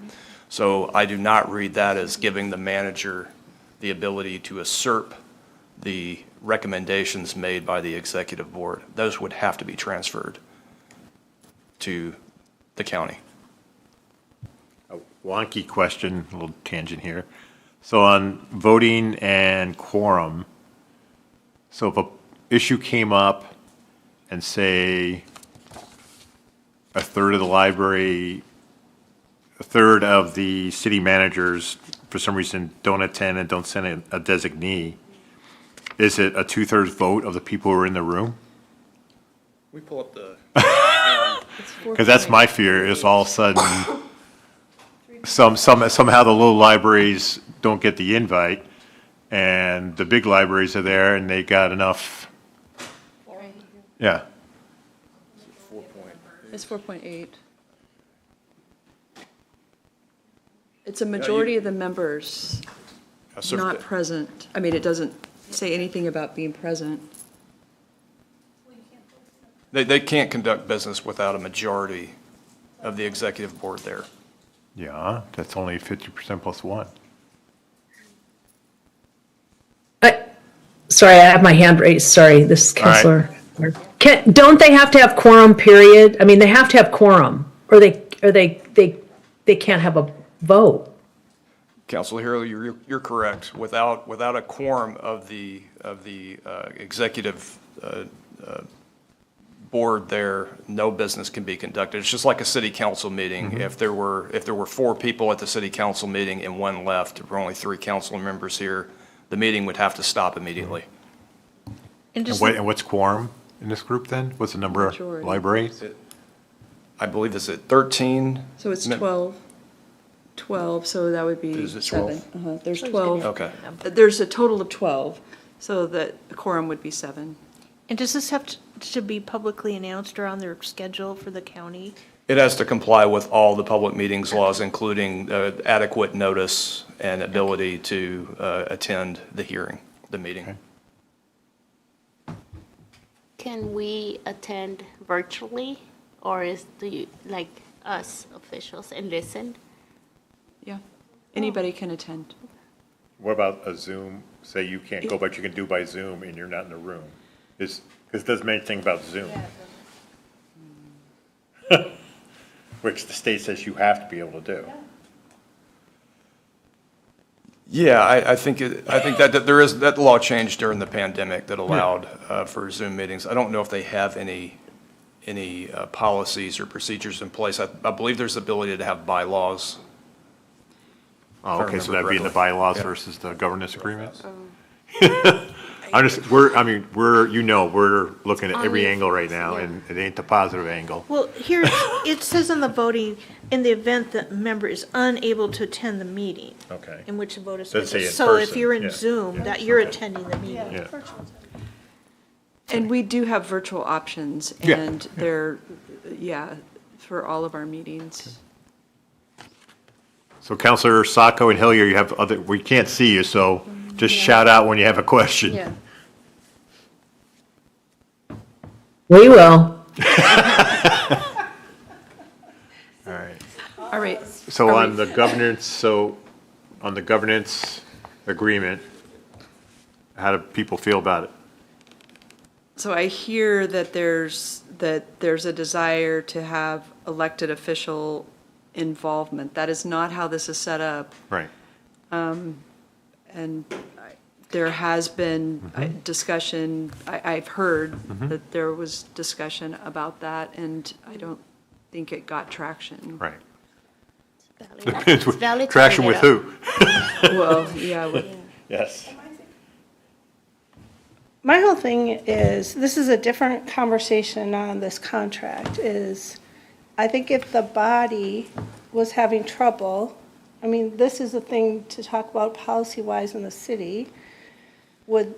Could we have a liaison, not that would vote, like, I don't vote as a liaison to the Arts Committee, I just hear the discussion and see if there's policy stuff that, and that would be somebody that would be able to report back to, I mean, there's a way that you could do it that way through the city, not through them, not for them to be the voter, but just to improve transparency if there's a transition time or stuff that people were getting outraged about, that, there was gaps in communication or something like that.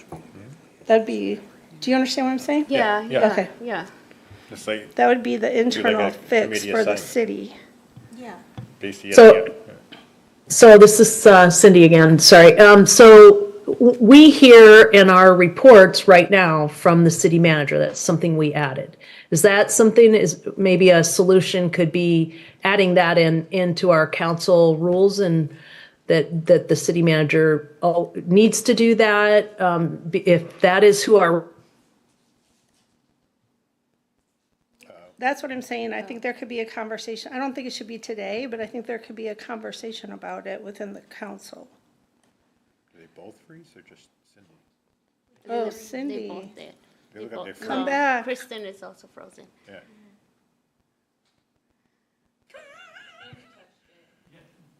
Did you touch things? Stop touching. I think that would have to be a discussion with the entire cooperative. Like, that couldn't just be a City of Tualatin solution. Like, if there's. Recording in progress. If there's going to be a liaison from Tualatin, there's going to be a liaison from others as well. So, I mean, that would be a discussion of the cooperative, I believe. Currently, though, because you do council communications, couldn't you just communicate to us? Oh, that absolutely. You had a meeting, this is what we Absolutely. covered, just like we do with our committees. Absolutely. Council President, that's correct. And to Councilor Hillier's point, I do not believe that the council would need to direct or adopt amendments to council rules to make that happen. That, you've made that clear. Sure. And this is a different way, but with the TLAC, so we have some committees that have council liaisons and some that don't. So I don't know why everything has to be so uniform with that, if it's just a communication issue, and why it wouldn't be a council decision about how the council wants to communicate with the city manager on something like that. So I still have questions about it. I don't think that, we need to discuss it right now, but I feel like I still have an open mind about what that looks like if there's ever a need. Does that make Yeah, I'd sense? say I just don't see that. throw the post on the wall, see if it sticks about altering the executive committee to have an elected representative or not, and see what the other cities say next time you get together. It might go down tremendously, or it might gain some traction. Yeah. I mean, that's the thing I'm hearing the most here. Yeah.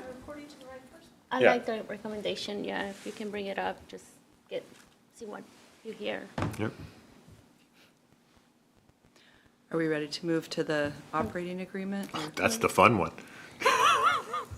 There's just a That's couple governance. sections in that are, all right. Oh, yeah, but the whole document itself is the one that is, not just the sections.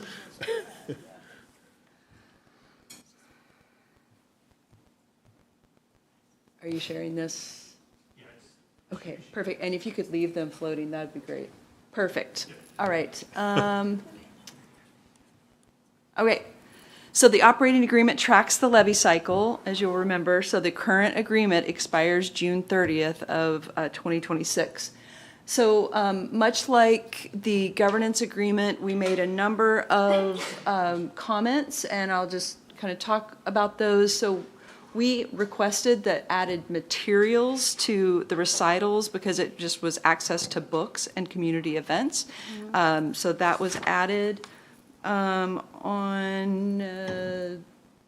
the definitions, I get to 113, and there are several sections that are like 113 that reference county policies, and we were concerned, a number of us were concerned that it referenced county policies, and if the county policy changed, it would change the agreement, but we wouldn't have any insight into that. So what was added was contractors will be notified in writing if this policy is updated during the life of the agreement.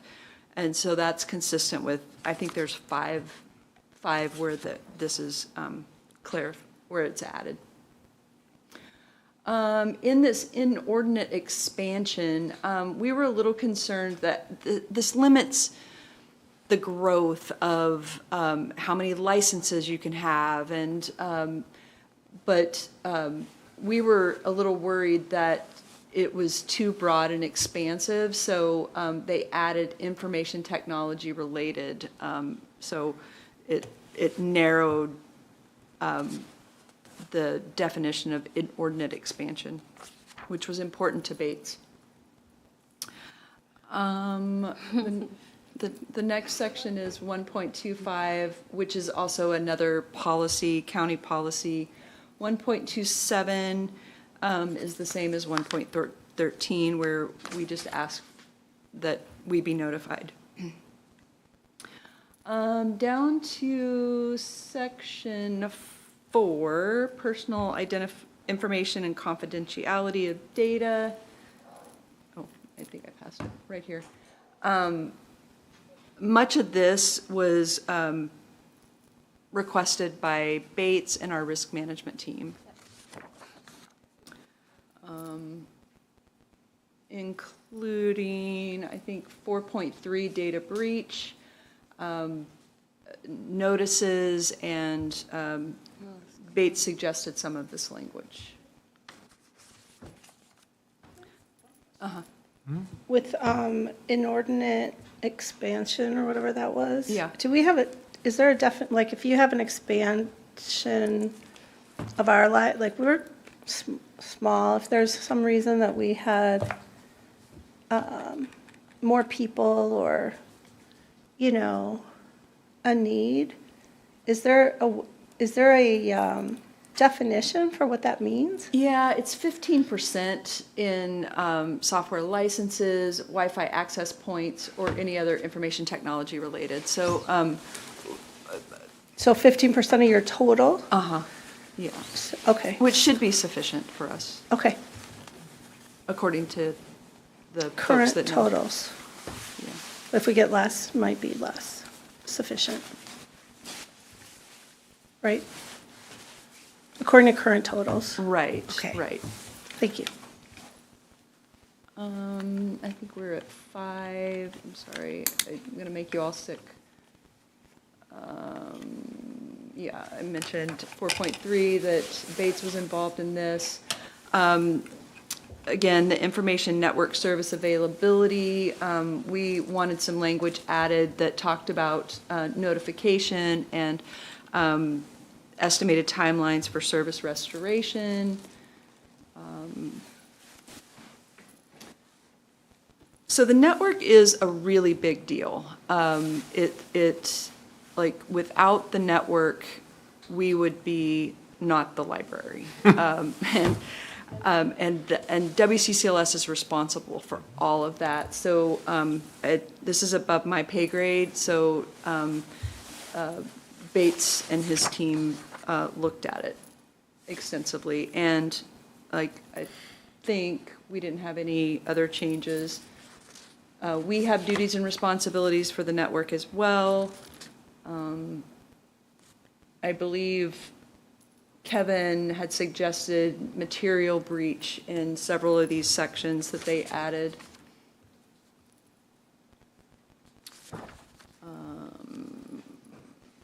Get down to defaults, that we're good with all of that. Base service levels to be provided by WCCLS. The collections. So they have produced a memorandum of understanding. It's a 14-page document that we are reviewing that clarifies many of the things that we have been concerned about, and I'm happy to talk through it. It allows for phasing. It outlines community collections, ownership of community collections, our ability to buy community art collection, to have input into that. And I'm happy to go through that. The biggest point, which was a big give on their part, from my perspective, is allowing us to phase and to not do it right now. Allow the 4 big ones to go first and work out the kinks, and allow us and Sherwood and anybody else that wants to phase come at a later date. We can do that. Is the reason why we don't have it because it's not approved yet, or it's a draft? It is a total draft, and our library folks are looking at it. I met with them today. We have another meeting next week, just going through what our concerns. It's going to be a negotiation process, but it does outline a lot of the things that we have been concerned about. I think it's just a really important piece. It is. Thank you.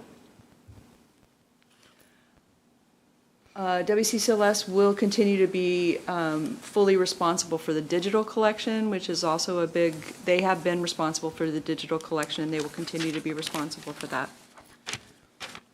We talked about all of this stuff last time. There were no changes to what WCCLS is responsible for in the operating agreement.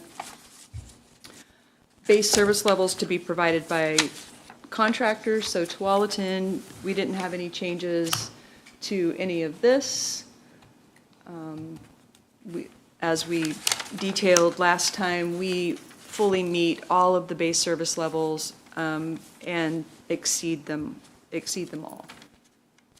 But the base service levels were set that basically the county said we will pay everybody, the 12-member libraries, we'll bring up the base service level, and that is what we agree to pay for.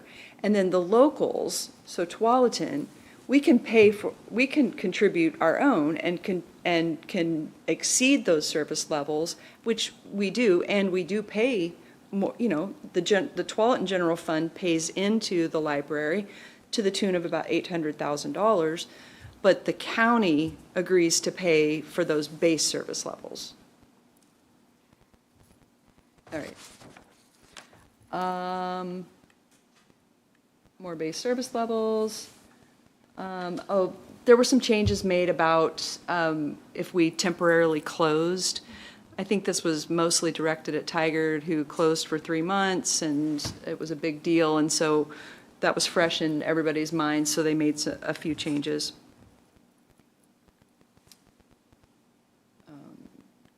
Let's see. I wanted to point out 14. Okay, so service boundaries. There was a very thorough process to determine the service boundaries. We talked a little bit about it last time. That methodology is outlined in Exhibit A, which we feel like we got everything that we are responsible for and are serving right now.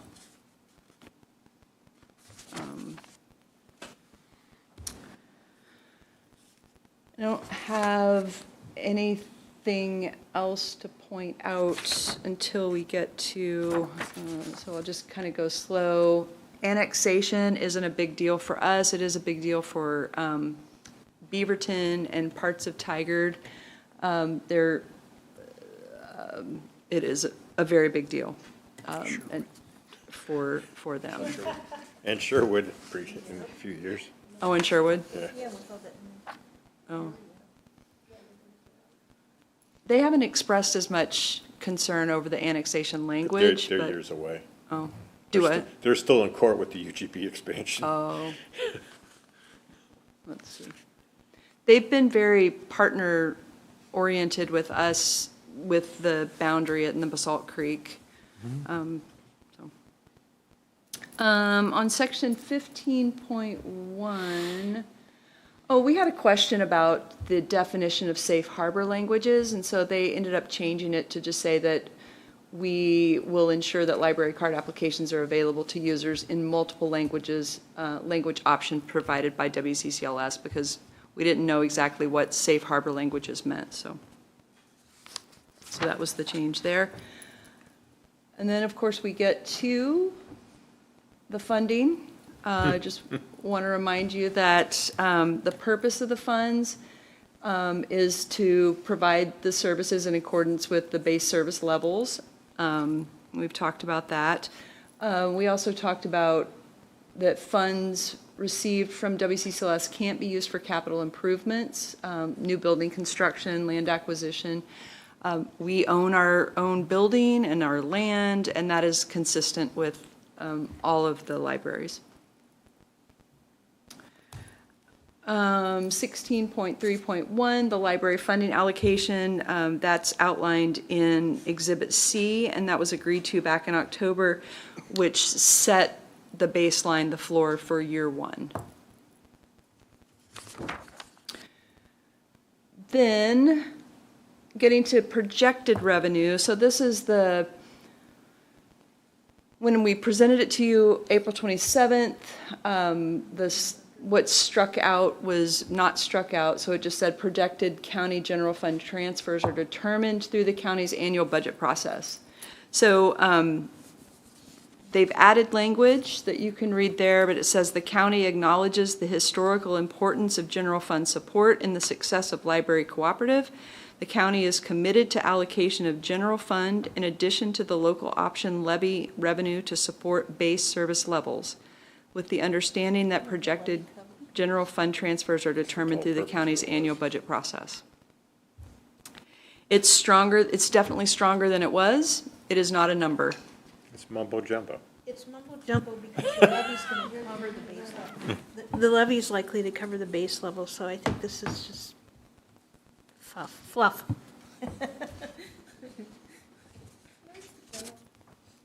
Okay, so my other question around all this, so for these contracts, if there were something that they were to run into, then who amends these contracts?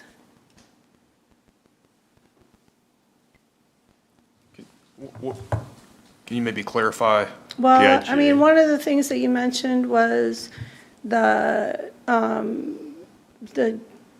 build out being in front of everyone's mind for closing for 3 months. So if something came up or were to be amended in these contracts, in what we're looking at right now, what is the governing body that amends these contracts? And when can they be amended anytime, or are they fixed for? Yeah, thanks, Counselor. If you're looking at actually amending the language of the IGAs, that would go through the same process that their initial adoption would require, which is council approval. Okay, Governing body approval from all contractors. okay. So that would go not just to the city managers, but back to the councils? Yes. For both of these contracts? Yes. Okay, thank you. And I'm sure you have comments and questions. We don't have very much left.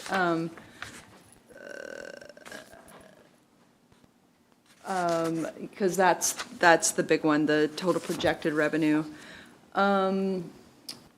And I'm sure you'll want to come back to that. The shared reporting, we want that to be no less than annually, having reports, and we wanted some guidance about what these reports will look like, and instead of hashing through that, we agreed that we'll come up with that guidance no later than January of '27. I want to get to there's a cooperative process for addressing issues. We talked through that a little bit.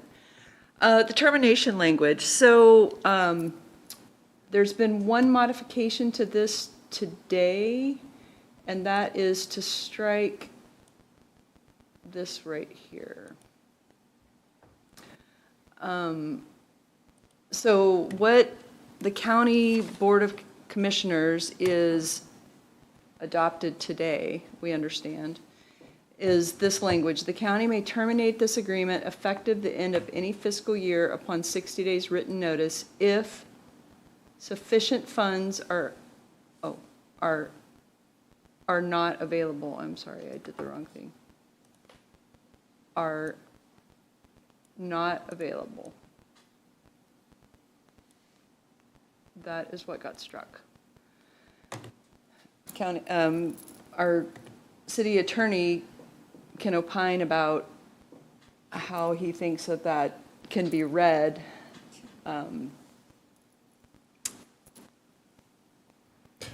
Yeah, and thanks. It's a bit vague. So there was, the last time I was in front of you speaking to this particular provision, and Mayor, you also identified a big problem with that. In the county's sole and reasonable discretion, continuation of the agreement is not in the public interest, and then it gets into the non-appropriations language. We raised that objection at our last meeting with Washington County, and we asked them to explain that because that looked like a way to just terminate the agreement unilaterally for convenience, which is not what obviously we would want. And the county explained that's not what they intended, was a termination for convenience. They mentioned some, besides non-appropriation, some catastrophic event. And I believe we asked for, well, what would be an example of that, and they could not provide an example. So they did agree to strike the language in red, and now I understand just from talking with Sherilyn today, that last sentence, if that the agreement can be terminated if sufficient funds are not available. They take out the non-appropriations language. I'm still thinking this over. I don't think that may work to the contractor's advantage if they can only terminate the agreement if funds are not available. That takes the decision-making process from the board in their annual appropriations budgeting process, and it just states that funds are not available. And that speaks more to a type of catastrophic event, not just going through the procedural appropriation process and making those decisions. I know that I think it's the governance agreement, it may be this agreement, they talk about, they still speak to the appropriations, but that's not to termination of the agreement, that's just, I believe, to allocation of funding. And so I believe that this is not that maybe work to the advantage, this vagueness, maybe work to the advantage of the contractors. I do have a message into the county council that's working on this, just so we understand and can clarify what did they mean, what was the intention behind this, because I read this as termination, exactly what it says, if funding is not available, and not, they specifically struck out the appropriations decision that the Board of County Commissioners would otherwise be able to make in the previous iteration of this agreement.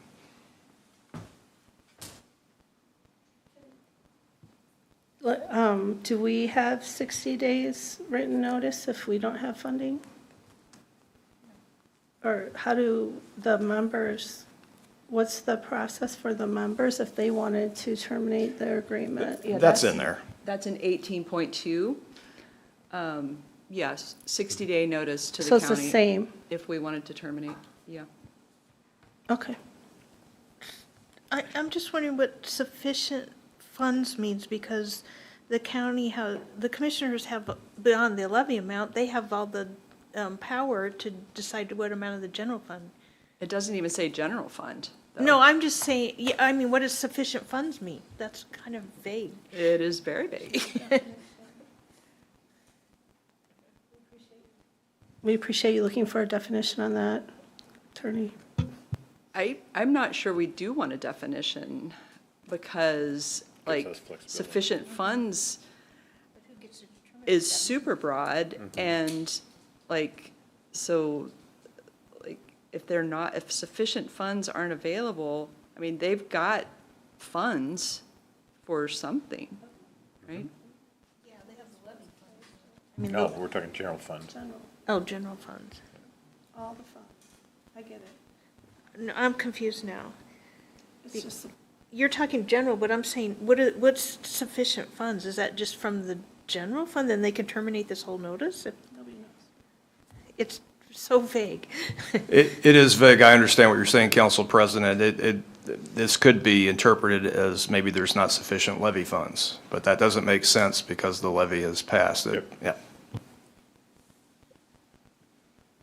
So that's where we are. Kevin's got a message in. We advocated that they take the entire section out. They were unwilling to do that. So this is where we are.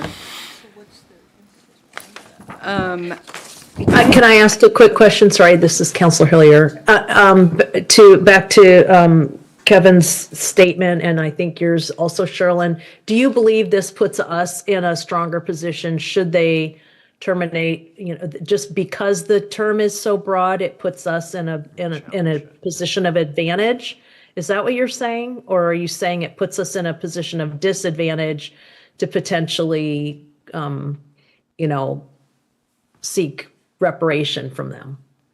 Yeah, and thank you, Councilor Hillier. And of course, we just saw this maybe a few hours ago, but just looking at, I generally agree that not that I know for sure that this is advantageous to either a contractor or the county, but given its vagueness, I believe that if we had a disagreement over Section 18.1, that we certainly would have the ability to challenge the county's position and press our arguments to a appropriate trier of fact, if necessary.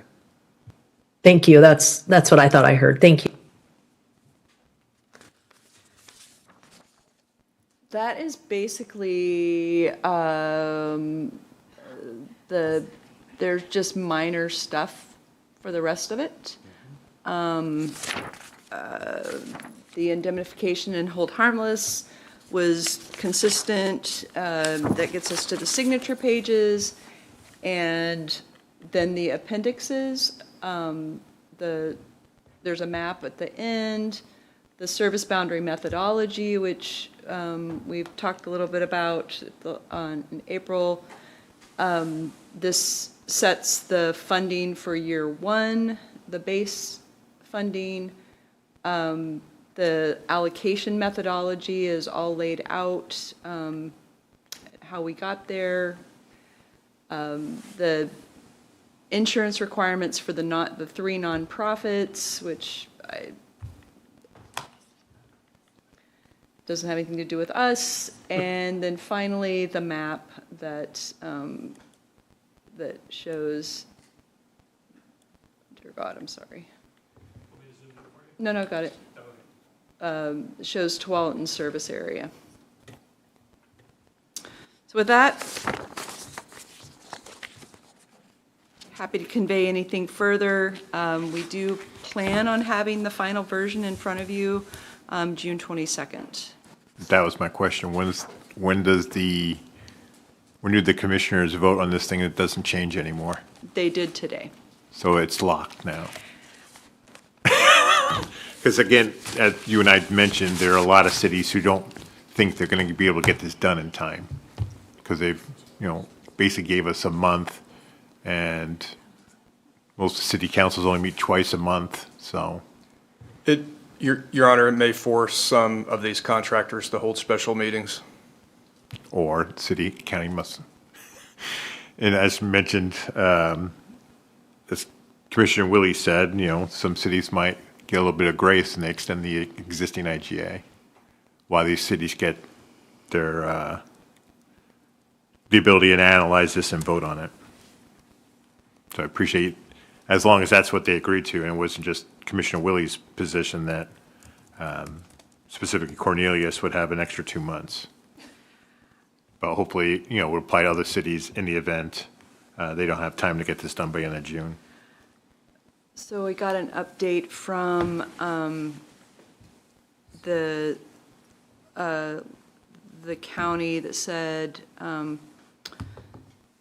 that the board passed it unanimously in their meeting tonight. But no mention about Commissioner Willie's stuff he mentioned in the email.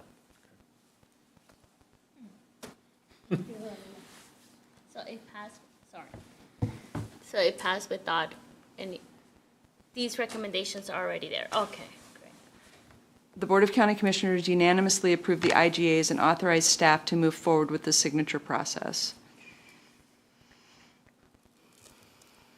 Okay. And again, hopefully they'll have flexibility for cities that can't get it done in time because they didn't give us a lot of time. Yeah.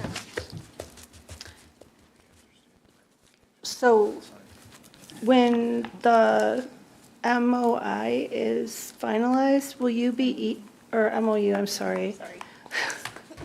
Moi? Will you send it out, I know because we're skipping that meeting. Yeah, the June 8th one. Yeah, so I know that we have like one meeting. So if there's any sticky stuff, it's going to be difficult. So I'm just curious if there's a plan to communicate that in the meantime. I can certainly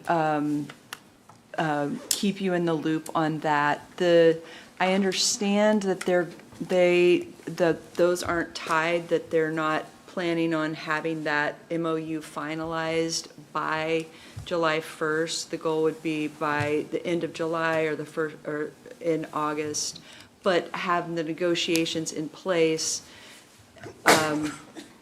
so that those of us that have concerns have more surety that there's something coming that will be signed. Okay, well, that seems weird to me, but okay. So you sign it before you really know what you're doing. I feel like it just keeps coming up that way. Yeah. And I think that it's a fair thing to say when we're negotiating, that it keeps coming up this way, and it's a very difficult position to put a governing body in. I don't disagree. And I also don't envy the city managers being in a position like that either, by the way. I think this whole thing seems a little weird. My other question is, before we meet the next time, will we hear from TLAC ourselves or get the reports that they have sent to the county? Because I'm curious about how our community feels about this and feel that we haven't anything that we would do like this, we would have such good public outreach. And that's the piece to me that just feels extremely, just, you know, as a social worker, I have to say the word like negligent. I'm not a lawyer saying negligent. But it's neglectful of our community and helping to be transparent. And how are we supposed to explain, like, we're agreeing with a contract that we don't even know what the MOU is because we're on a timeline that the county commissioners are inflexible about. And then, but we have to do it because we have an electronic thing and we're going to give them more power as time goes on, even though we're being treated like this.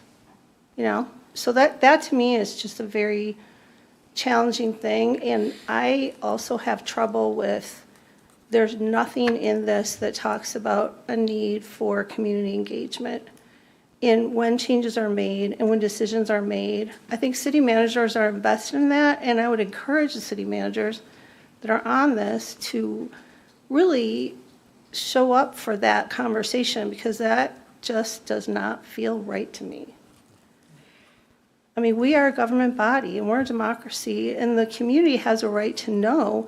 And there is a lot right now that people are dealing with not having security and comfort and trusting their government. And then when you have city councilors that have vague contracts, we're not disagreeing with that distrust. You know, it's difficult.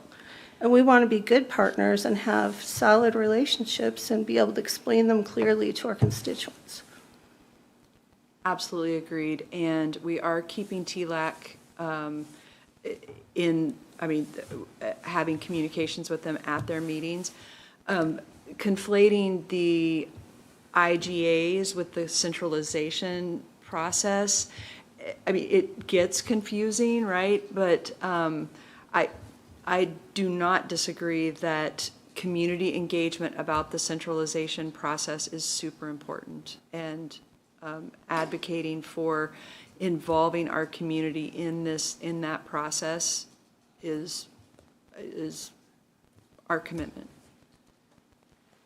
It's not coming from the county, but I think we want that. I mean, that's not their commitment, but I think we want that. Right. No, we want that. Yeah. It's obviously not their commitment, or we would have seen in community engagement before we got this far. So Yeah. I don't think it's their commitment, and I don't see them here. All right. Any other comments for Kevin and Cheryl to bring back? So is the executive committee meeting again before, or is any part of this body meeting before city council start taking a vote to say, hey, here's our last licks at certain things? We don't have a scheduled meeting, but we could, I mean, if there are issues, that we could get one together, for sure. And this MOU is just going to be progressing? Yes. So, I mean, to me, the most important thing is seeing where its iteration right before we meet Okay. again, because it'll, at least give us a clue of. Okay. I mean, this is just so odd to be voting on something where we don't have all the details. Right, but to me, it's two different things. You got the IGA, I mean, which the is funny, operating agreement, or and the the governance. MOU on centralized collections. Yeah. I mean, if you decide, screw this, we're not going to be part of the cooperative, then you don't have to deal with the MOU and participate in know, it. but- But if you're going to be in the IGA, you say, yep, hands up, we're in the IGA, and then we want to participate in the MOU. And Okay. they're not, to me, they're not tied together. They did this on purpose. It's on parallel, and it's a squeeze. It's just- But I agree with you. It's It's not a nice. crappy project management, everything I've It's said. not showing, There's no cooperation here at all. we're hearing we hear that said from our county commissioners, and I'm not Ain't seeing it happening. happen. That's what's really difficult Only right heard here. from 2. 3 said no. Yep, only 2 county commissioners were on our side on this, just so folks know. 3 were against it. And the fact that they wouldn't come talk to us and you're put in that difficult position, I don't think is very fair either. All right. Thank you. All right, so where are we? I think we're almost there, folks. It's almost Cindy time. And Cindy's probably asleep behind those glasses. I am not. I have to wear them though, I'm sorry. I know, we know. You look like a celebrity. I think I said I think you're in witness protection. I said I think you're a McMillan and wife. All right, that brings us to items removed from consent. We had none. Do we have any more council communications? No. All right, go ahead, I move Cindy. to adjourn. Second. I move to adjourn. Yep, there we A go. motion and a second to adjourn. All in favor, say aye. Aye. Opposed? It's unanimous. Have a good night. Thank you. Have